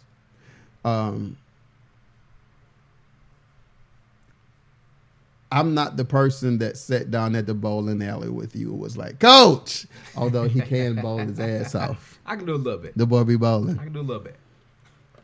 But at the same time, you're not the person that I was calling coach. Right. 2 years ago. Right. I think that we have to become more knowledgeable and be willing to get out of ourselves to see growth in people. Yep. We don't often allow ourselves to see growth in other people, especially. I think this is hot off the press. We don't allow ourselves to see growth in other people when there's no growth in us. Yeah, it's the envy thing. Yeah. Yeah. So we don't want to see somebody else grow without hating on them or something of the sort. And it's like, we got to get out of that. I can see how much you've changed in X, Y, Z. I've been told that recently. Believe it or not. Some of y'all, know from past shows, me and my son's mother didn't have the best relationship up until recently. Mm-hmm. Now that my son is grown, he's an adult, he's making his own decisions. We're not arguing about the decisions that's made for him because he's making his own decisions. Mm-hmm. So now that we got less to argue about, now we're really paying attention to each other as people. And she told me, the other day, she's like, you've really grown a lot from the person I've known in the beginning. Yeah. I said, ain't that what's supposed to happen? We're supposed to grow. We're supposed to elevate. And she's like, I just got to give you credit for that. And to me, that was a big thing. Yeah. Because me and her been going at it for years. Yeah. Yeah. So for her to say that, it almost moved like a mountain of stress off my shoulders. Facts. Because it's like she's not thinking about the decisions I'm making anymore concerning something that concerns her. Like now, any conversation between us now is optional. Mm-hmm. It's not a have to be thing. It's optional. It's an optional conversation. Anything that my son needs or wants, he's gonna call us individually. It's like, hey, I want you to show up here, or I want you to do this for me. Mm-hmm. That's what it's gonna be because now he's an adult. Yeah. And so it's made both of us look at each other different. And it made us look at the growth. And whenever you notice the growth in her and she noticed the growth in you, it allowed you guys to reestablish something that y'all didn't have before, because it's kind of like,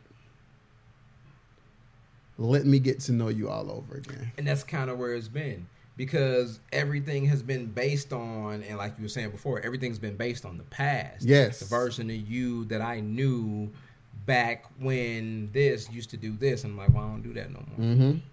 And same with her. It's like, I used to know you to do X, Y, Z. She's like, well, that's changed. I'm not like that anymore. So it's like we have to learn each other all over again, because it's been so long that we actually sat down and have a conversation without any arguing, any bickering, anything like that. So it's just it's different, but it just lets me know that elevation and that growth has been there on both parts. Mm-hmm.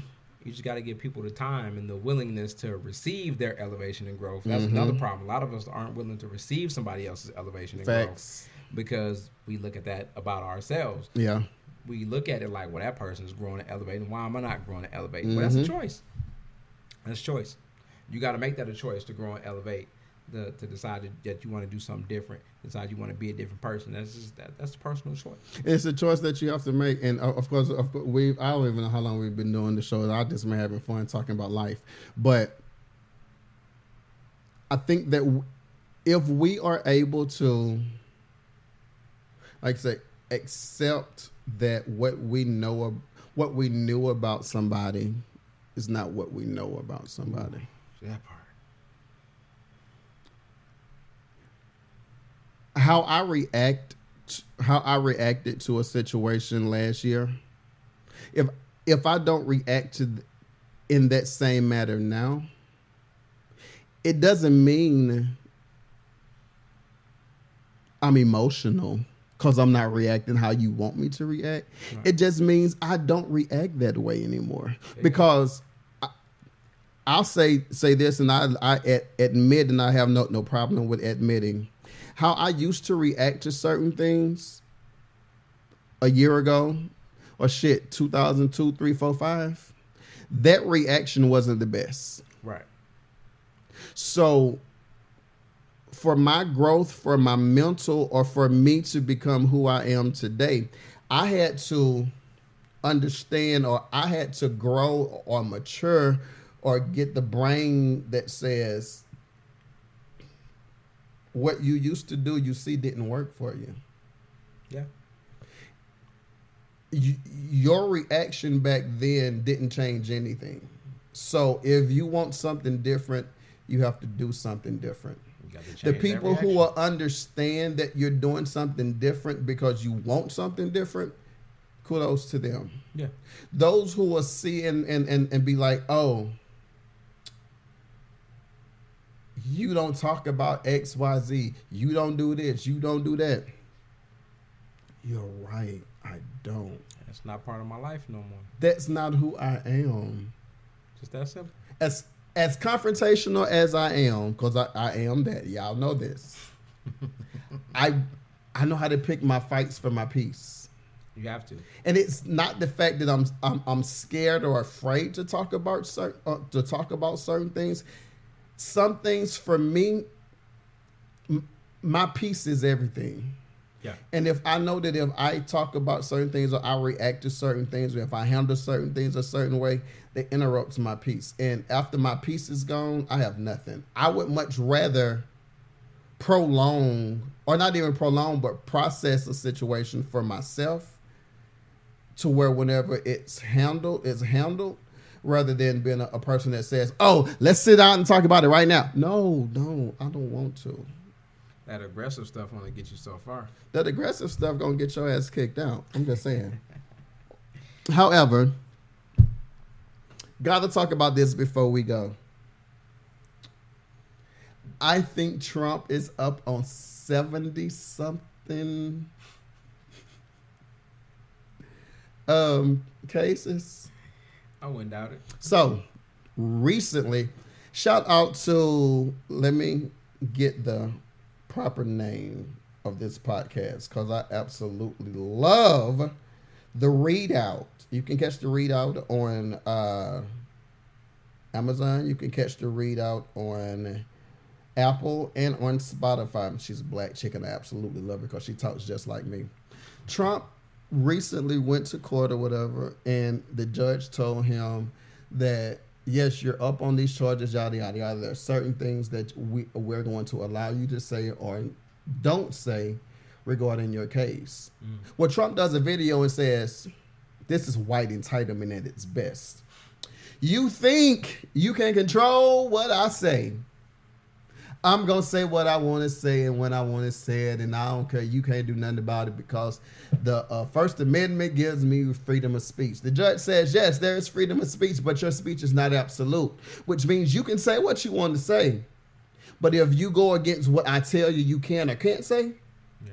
That's your ass, Mr. Postman. Basically, because there are certain people that Trump will go after who don't necessarily have that protection for their lives, because there are certain people that Trump will go after and his audience is going to hear it and respond. And oftentimes that response is violence. Yeah. So the judge was like, I see it. I understand it. So in order for me to help that situation, Trump, if you go beyond these boundaries, Trump told the judge, well, not told the judge, but he said in the press conference, they think they're going to control my speech. I got another thing coming for you. White entitlement at its best. And I will, until election time, I am going to ask the question, and no one has been able to effectively answer this. What gives you the ability to say, F y'all, I'm going to do what I want to do? Entitlement at its best. Oh, man. Because, again, if I go to Walmart right up the street right now and steal something and I get a misdemeanor, I can't run for freaking president. You can't. But he can. That's the crazy part. You got felons can't vote for president, but they can run for president. Oh, my God. I never thought about that. That's exactly what he do. I never even thought about that. Felony charges this man seen, but yeah, he can run for president. Wow. That just tells you exactly where the entitlement lands in this country. So, and I know the answer, but I'm only asking this question for the entertainment of our listeners and viewers. I'm ready to answer. I feel dumb for this, but I'm gonna do it anyway, y'all. Will you be voting for Trump in 2024? Me personally, I'm gonna vote for anybody that ain't Trump. I'm gonna vote for the Independent Party. Oh, Independent Party. Guess who's running? Who? Cornel West. I don't know who that is. I'm sorry. Y'all do not revoke his black card. I don't know who that is. He have not been black that long. First of all, we gonna not talk about the fact that I'm light skinned.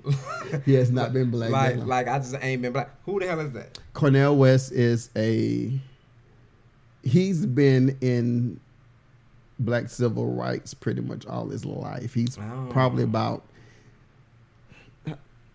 Hey Siri. It sounds like a Mississippi thing. How old is Cornel West? Not Kanye West. I don't know. That nigga 46. See? That nigga 46. He's an older guy. Let's just put like I don't feel like going through all that. But he's very pro black. Well, he's pro real. I would hope so if he's in the civil rights. Across the board, like he's running as an independent. I absolutely don't think he's going to win. I'm about to say I don't think he's gonna make it, but he's a threat, and I'm gonna tell you why he's a threat. Why? That's because of his views, and because there are a lot of people, whether you're on the black side of the white. Oh, wait! Stop it! Hold the press. Let's change the subject instantly. Montgomery, Alabama, damn it! Oh, the Montgomery brawl. Oh, let's talk about it. Oh my goodness. Cornel, thank you for making me think about this. What would you do in that situation? What would you do if you was, first of all, not only if you was the security guard monitoring the docks at the moment, what would you do if you was one of the I'm gonna tell you who I'm gonna tell you who my hero is. Who? Don't say the one who swam. Deontay Michael Phelps. Michael Phelps, let me talk to you, sir.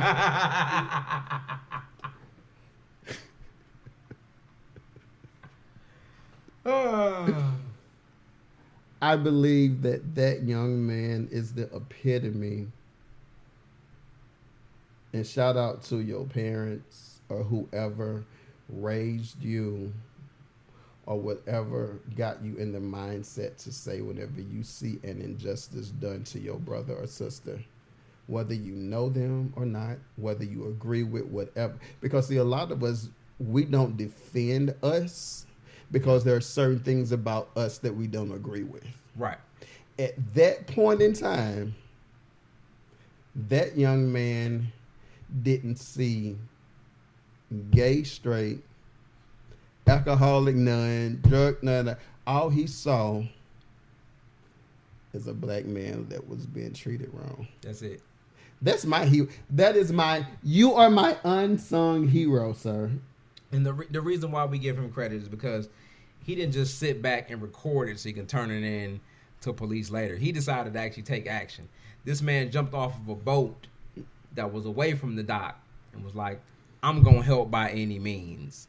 And he decided to swim from the boat to the docks. This is at least that a good alone, 100, yes. This is at least a good 100. I was just about to say. So he was already energy depleted by the time he got there. So he swims to the dock, and then he gets there, and he still defends this man that he saw was being attacked by multiple people. Yeah. And I commend all of the people that decided they weren't just going to stand back and watch this happen. They decided they were going to take action and jump in to help. So shout outs to all those people. We don't know who you all are, all of your names or whatnot, but we definitely appreciate the actions of what happened, because when we see somebody, regardless of the situation, we see somebody in need, we decide to take action instead of just sitting by filming on our phones, which most people would have did these days. So shout out to the people in Montgomery. I hate the way that it ended, honestly. I love the fact that, we came to that man's rescue, because that's just somebody pop out trying to do their job, telling them they can't move their stuff, and then that man was attacked. So I'm waiting on felony charges to be brought upon those people who decided that they want to attack this man for simply doing his job. But for the people who came to his rescue, shout out to y'all. If any of y'all know who these people are, make sure you send them here to the intro podcast. Make sure they follow us, DM us on either Instagram or Facebook. I think I might actually have something for you. And it might not be much, this show is still kind of small from where we at right now, but I think I got something for y'all. I have a care package. I do have a care package though. I don't know if I want them to have what type of care package you talking from what you was talking about earlier in the show. No, you're gonna that care package too. Y'all need that care package. I have a care package for them. I'm sending everybody one steel chair. Oh Lord, we're not sending chairs, Lord. Can we let this go? Can we let this part die? No, we won't. I don't even know where this dude came from, because this dude wasn't part of the ones that originally came to the rescue, but he came out of nowhere with this chair. We don't know where he got the chair. We don't know who the chair belonged to. We just know he had a steel chair. Apparently, he didn't watch too much WWE in his lifetime. Ladders, tables, and chairs. Hey, it's Monday night. Man. Tune in to USA Tonight for Monday Night Raw. Come on. So he definitely tapped in to some hidden anger that he had over the years by going to get that chair. He was attacking women and old men and children.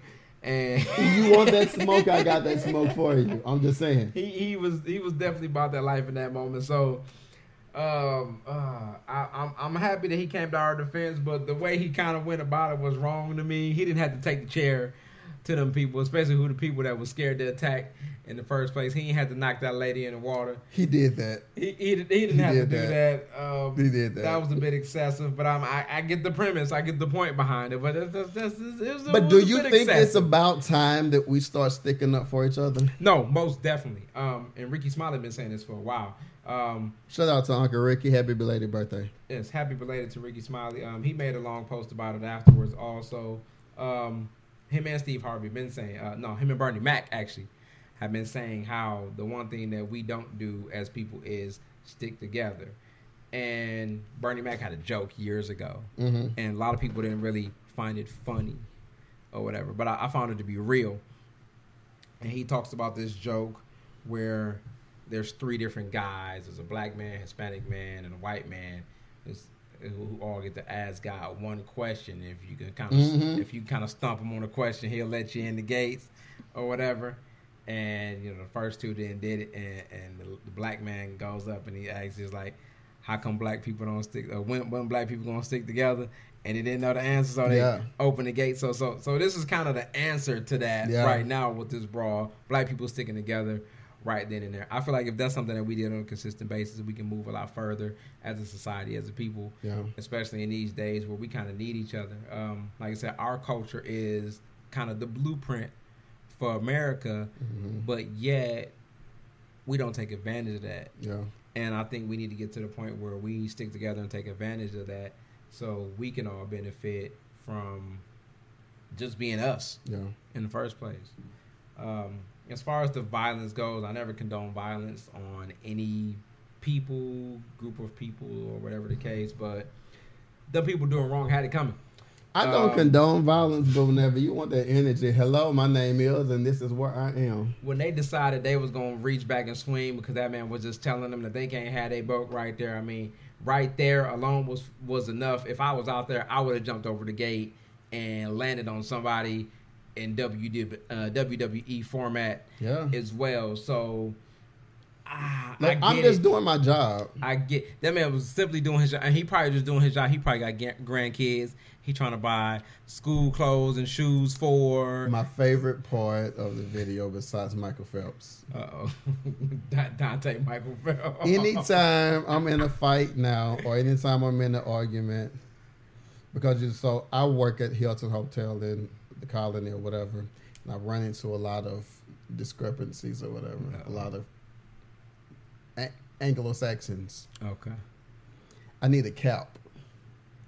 Because for me, what let me know that it was about to go down, he took that cap and threw it in the air. That was like the bat signal. That was the bat signal that got everybody's attention. We don't know what it is about a hat flying in the air randomly. But that thing got gives black people attention. Yes. We don't know why that is. But for some reason, black people was like, what's going on over there?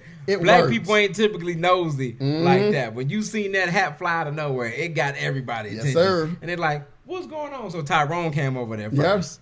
And then... Wait. They didn't come over there. They skipped over there. They did something where they made it over there expeditiously. You get a black man skipping, it's over. Your life is done. Because for some reason, black man skipping means that it's about to go down. It's about to go down. We don't know why this is. We don't make the rules. We just follow them. So if you see a black man skipping, just get out the way because something's about to get real. Get out the way. So two of them came skipping. One came swimming. So it's like they came by boat, they came by sea. They came by sea. I love it. Look.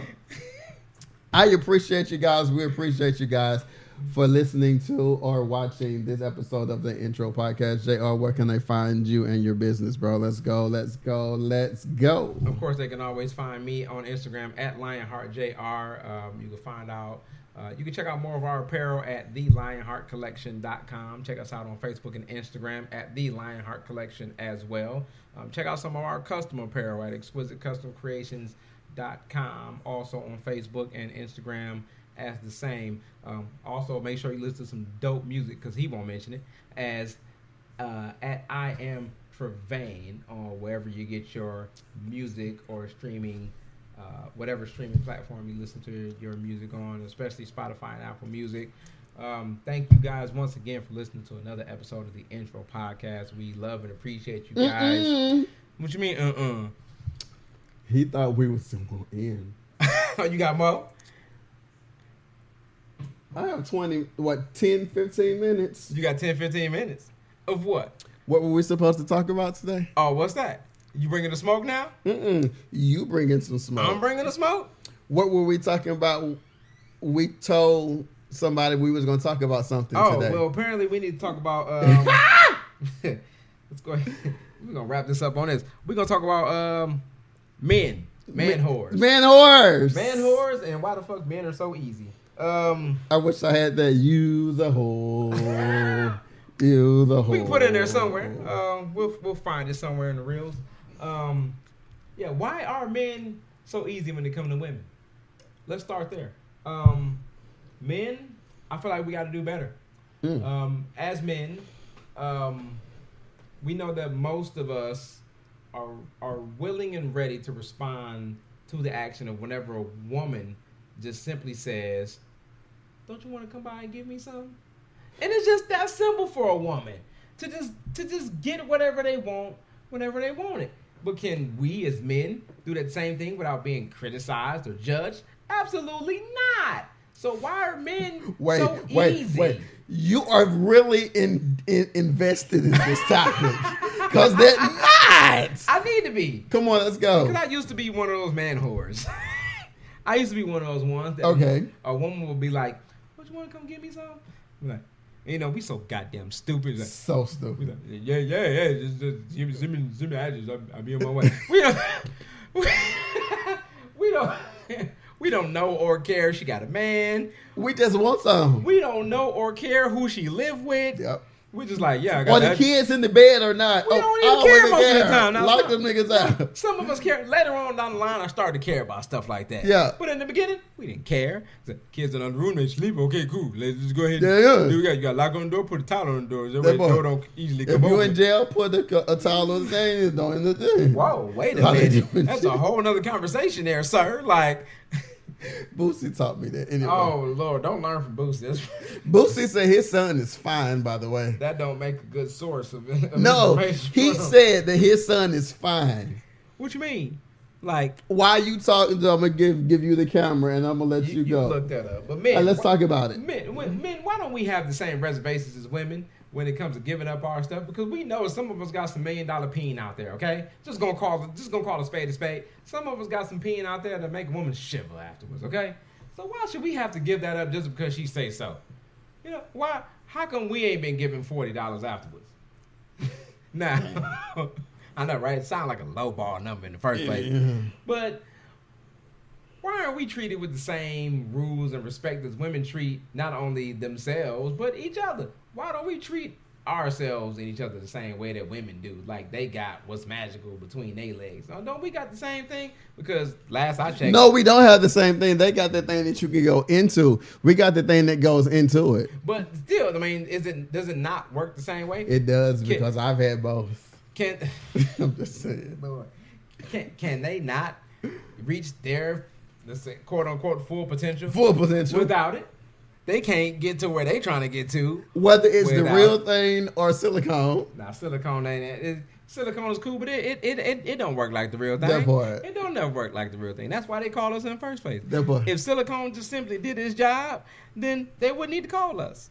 But that's why they have us in the first place. So, man, I think we need to start holding ourselves to a higher standard. We need to start telling these women no sometimes.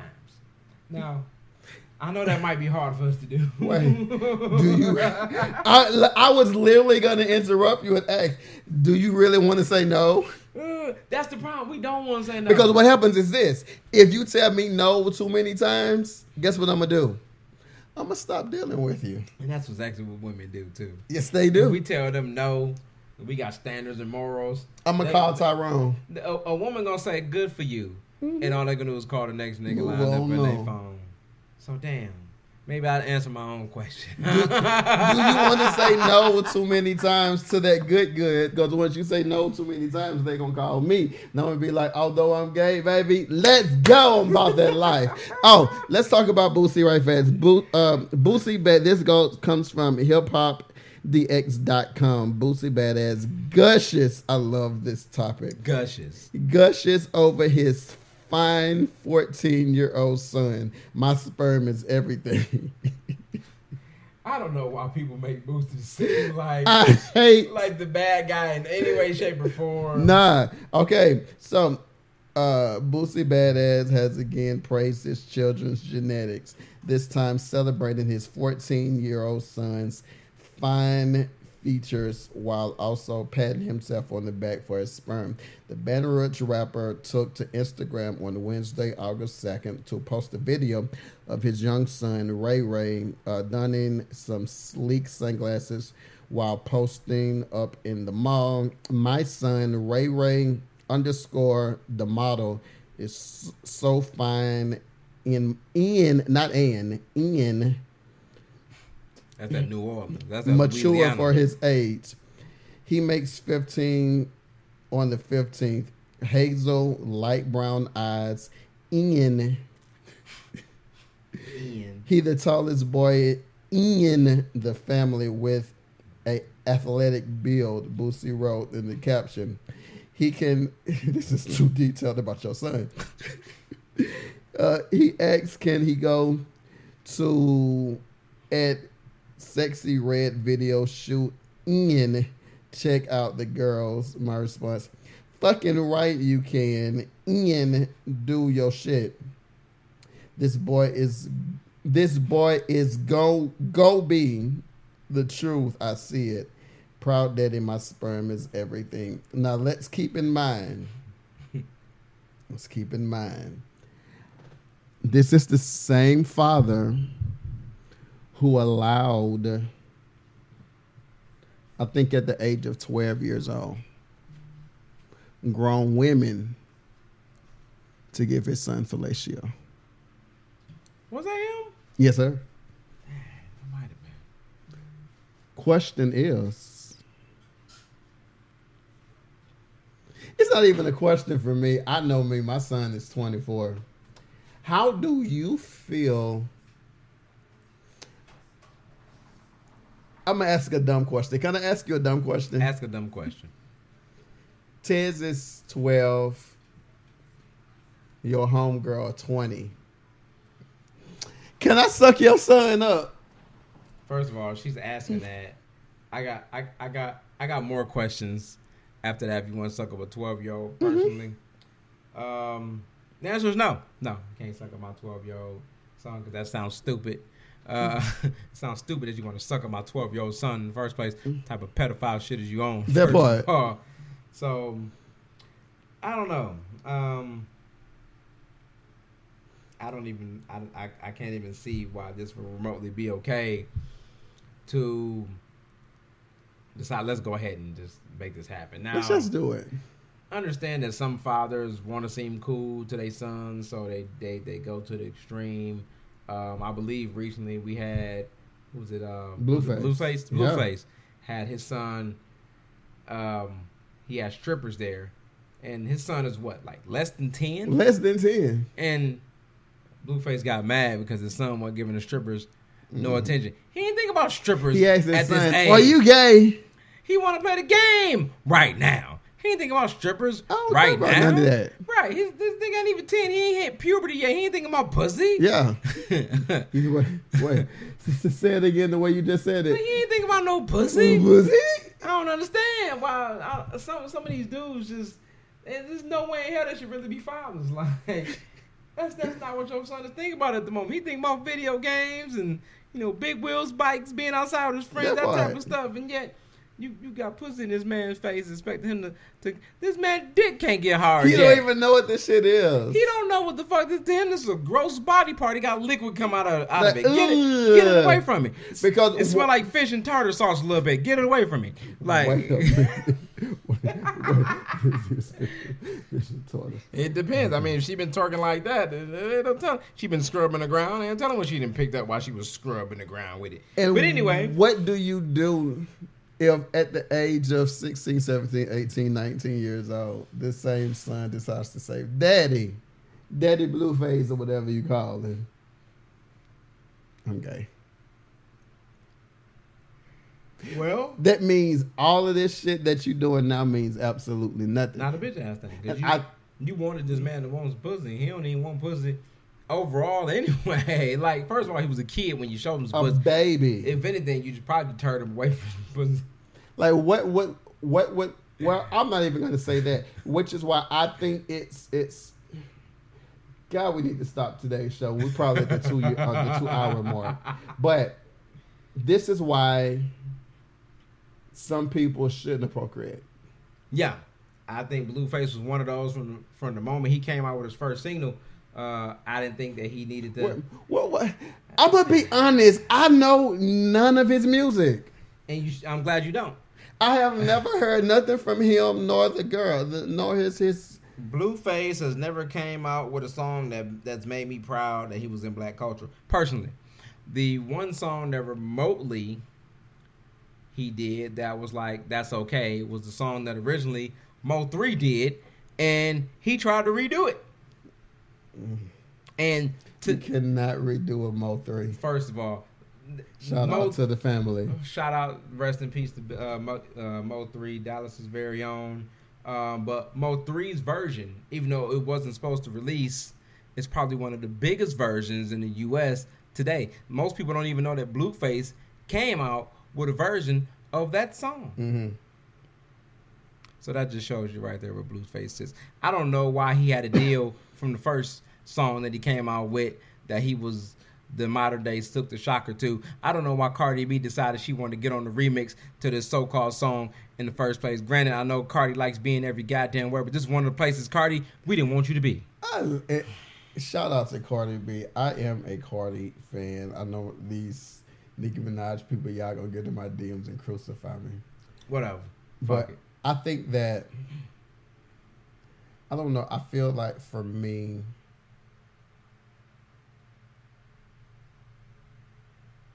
at 9, 10, 11, 12 years old. No, I don't even know. Again, I don't think he was 10. Let's say 8, 6, 7, 8, 9 years old. Your kids are not worried about I'm gay, I'm straight. I want pussy, I want dick, I wasn't remotely thinking about it. I wasn't either. I was worried about what toys was broke, which ones was fixed. That part. I was worried about me being able to go outside and play with my friends. I was worried about freeze pops. I'd have made you a friend though. Huh? You'd have been my friend if I was a kid. Because you seemed like you got into a lot of trouble as a kid. But I got into a lot of accidental trouble. We are going to have a show, ladies and gentlemen, where we are going to pull in Mother Full Love. Ooh, please don't. And we're going to talk about the real JR. Because they got stories. I got into a lot of shit I probably shouldn't have. And we want all the stories. At those ages.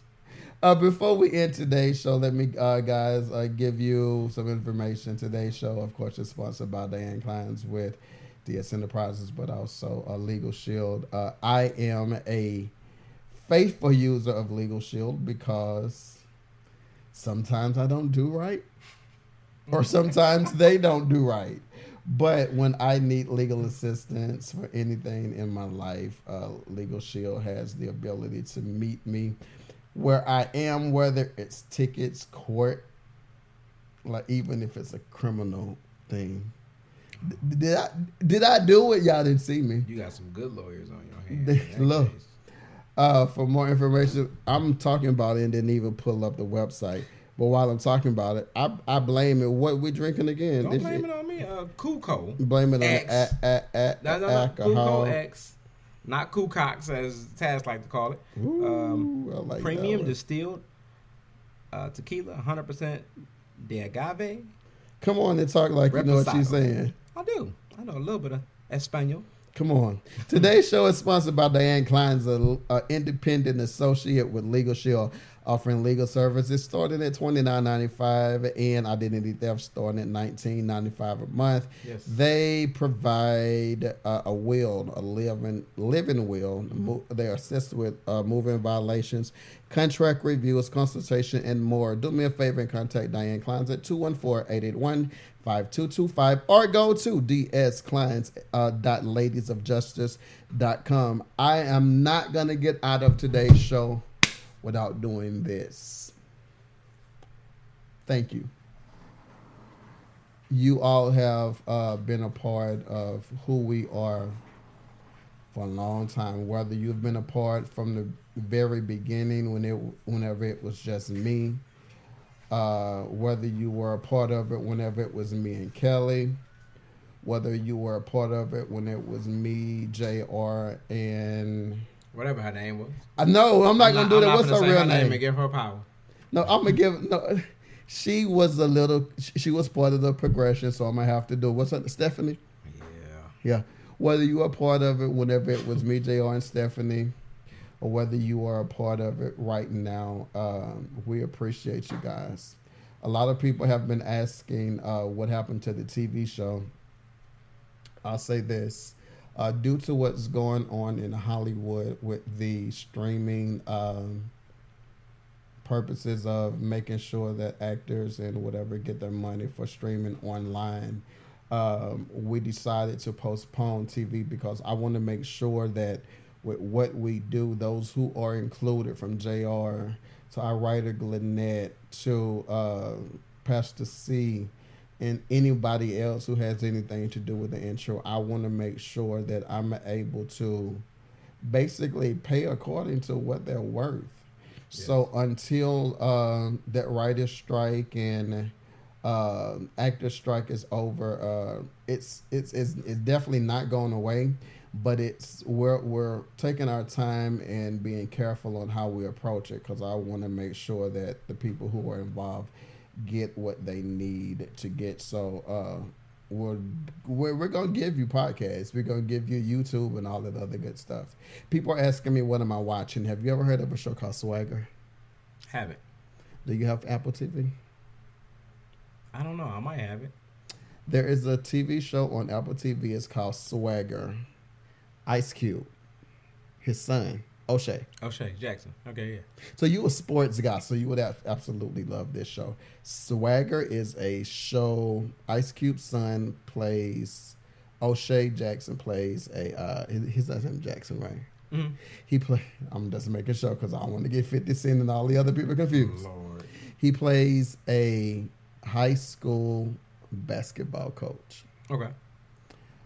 Urban City or whatever, and he's the coach of students who were considered in whatever. Okay. But I'll say this, O'Shea. Y'all had me in tears, I want to say a couple of days ago for the season finale. I'm not going to give too much of the show away, but if you like family stuff, something that you and your kids can watch, because they had an episode to where they dealt with the police pulling, they were in a restaurant eating, and the white police officers stereotyped them and pulled their guns on them in the restaurant. The students, they did the whole Black Lives Matter protest. They did where one of the coaches was sexually inappropriate with a female basketball player. Like, they covered so much stuff on this show, Swagger, and I appreciate the fact that they done that, because it opened up a conversation that people don't normally like to have. Speaking of conversations, and I promise I'm done. Y'all don't be surprised whenever these pastors come out with videos of them having sex with their little boys or grown men. Y'all be surprised about these videos. My interpretation is about time y'all come out and say that y'all doing it. Oh Lord. Because no, and I'm gonna tell you why. It's not the fact that it's not happening; it's the fact that it's happening and people are denying it. I'm not surprised by it. I'm a victim. I'm not a victim of it. I'm a survivor of it. There we go. JR has to stop playing footsie with me under this table. Lord. I'm a survivor of him playing footsie with me. However, I appreciate you all for being a part of it. This is my last remarks, and then JR have his last remarks. I appreciate you guys for being a part of today's show. Those who are listening, those who are watching, like I said before, those of you who have been along with us for the long haul over the years, those of you who are near. Don't forget, next month, guess what comes up next month? What's next month? Ooh, State Fair, baby. Oh, yeah. It's going down. If you are in the DFW area or surrounding areas and you plan on coming to State Fair, you probably want to watch these shows or subscribe to the website Spotlight Media Now to find out about our giveaways for those passes. Also, our new social media site, Topics. Go to ilovetopics.com. JR still has not built a profile on that page. I'm going to make my profile today. Today on purpose on this show, and I'm going to literally edit this part of the video and tag him to it. He does not have a profile. Keon has a profile. I'm going to make my profile today. Keon has a profile. I've been so busy. I'm going to make my profile today. Keon, so I thank you that the first day I asked you to develop your profile, whatever, Keon, don't be you calling developed people your out. profile. Don't be I calling appreciate people out. you for that. Anyway, no, definitely check us out on topics. Yeah, I think see how you shut me up. are we gonna be giving away some passes on topics? Yeah, we're giving away some. We're gonna give away some passes on topics, y'all. So go ahead and go to I Love Topics, create your profile. We're gonna randomly select some winners to go to the DFW State Fair within the next month or so. So be on the lookout for that. Are you going though? Because you didn't go last year with me. That's the crazy part. I didn't go, and I realized that I didn't even go last year. I've been every other year except for last year. I felt like you cheated on me with somebody else. I didn't go to the fair at all. At all. I didn't go to the fair at all last year. At all, I didn't go. I went with Matthew. No, I went with my brother Trevor, and I discovered a band from New Orleans. It's a brass band. Really? Them Negroes jammed, and I hopefully have a video right there to show y'all the band. Them Negroes jammed. I didn't even go to I went to the fair to do my job or whatever, but once I discovered them, I stayed at their stage for the whole entire performance. They're from New Orleans, so they done the whole show, but then they done the where they get up and they walk around. Yeah. Yeah. It gave me Louisiana. I loved it. Oh, okay. Shout out to them. Good. What else before we go? I want to make sure hopefully I cover they everything. this year. Hopefully they are. If not, JR will be live on the. Wait, so you mean to tell me before we started today's show, you wasn't up here talking on the kid that you wanted to do the show? Got no proof. You got no proof. As a matter of fact, I do, because your phone was wrong. Look at that. That means I got proof, not you got proof. Whole other topic. Yeah, he wrong for that. Anyway, in the meantime, in between time, I am Travain.com. I love topics.com, spotlightmedianow.com. I'm making sure that we have websites because y'all need to know where everything is. JR, I'm going to let you in today's show. Let's go. All right. Since he's on websites, make sure y'all check out thelionheartcollection.com. Check out any custom apparel or anything that we might have in our collection at exquisitecustomcreations.com as well.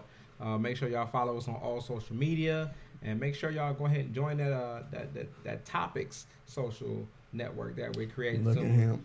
Prayerfully he'll join today too. We trying to take over the next Twitter, y'all. So we gonna take over X, and we gonna be the next big social media platform. I do like X though, because they got a lot of stuff I like on there. I bet they do. Based on what you was talking about earlier, I bet they got a lot of stuff. Who are we drinking today? About. Let's make sure we shout them out. So one more shout out here to Cuco X Premium Reposado Tequila, brewed in Mexico with a hint of honey, vanilla, and other fruity flavors. Out of all the flavors that you tasted, what did you taste the most? Honey. Honey is prevalent in this one. So if you're not a big fan of honey, I'd say don't drink it. But I liked it because of the honey. It's Cuco. It's CU-CO. And then there's an X behind it. Taz like to call it Cucox, but that's not how you pronounce it. Yeah. It's Cuco X. Reposado. I actually want to try some with no mixture, just that itself. Let's do. You have anything in your cup? I don't right now. Let's just do a shot with nothing but Cuco. I did a shot before you without this, but I'm gonna let you go ahead. And literally a shot. Yeah, that's a sip. Coating my throat. Bam. Okay, he said I don't know what he's talking about, coating his throat. Meaning, give me more in the bottom of the cup, bro. Oh my goodness, I'm not gay. What are you doing? What? This man had an identity crisis on the show. No homo. All right, let's go ahead and cheers to this. Let's do this. Let me make sure y'all know who we are. Cheers to today's show, man. I appreciate you, man. All right, well, look, thank you all for joining us today. You've been listening to or watching the Intro Podcast. Of course, I'm your boy, JR. I'm your boy, Taz, and he's taking over. Y'all see, I love this initiative. It's so attractive. I want him right now. All right. And we'll see y'all next week, y'all. Holla. Let's see what this is.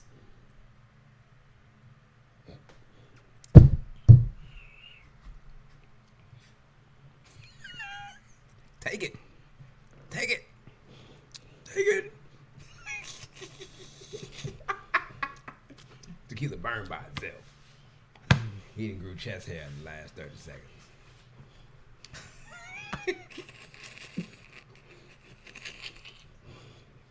I tell people all the time, don't try to keep up with me. Thank y'all for watching, y'all. We'll see y'all next week. Holla. I'm gonna turn this off in a minute. Nah. Turn it off.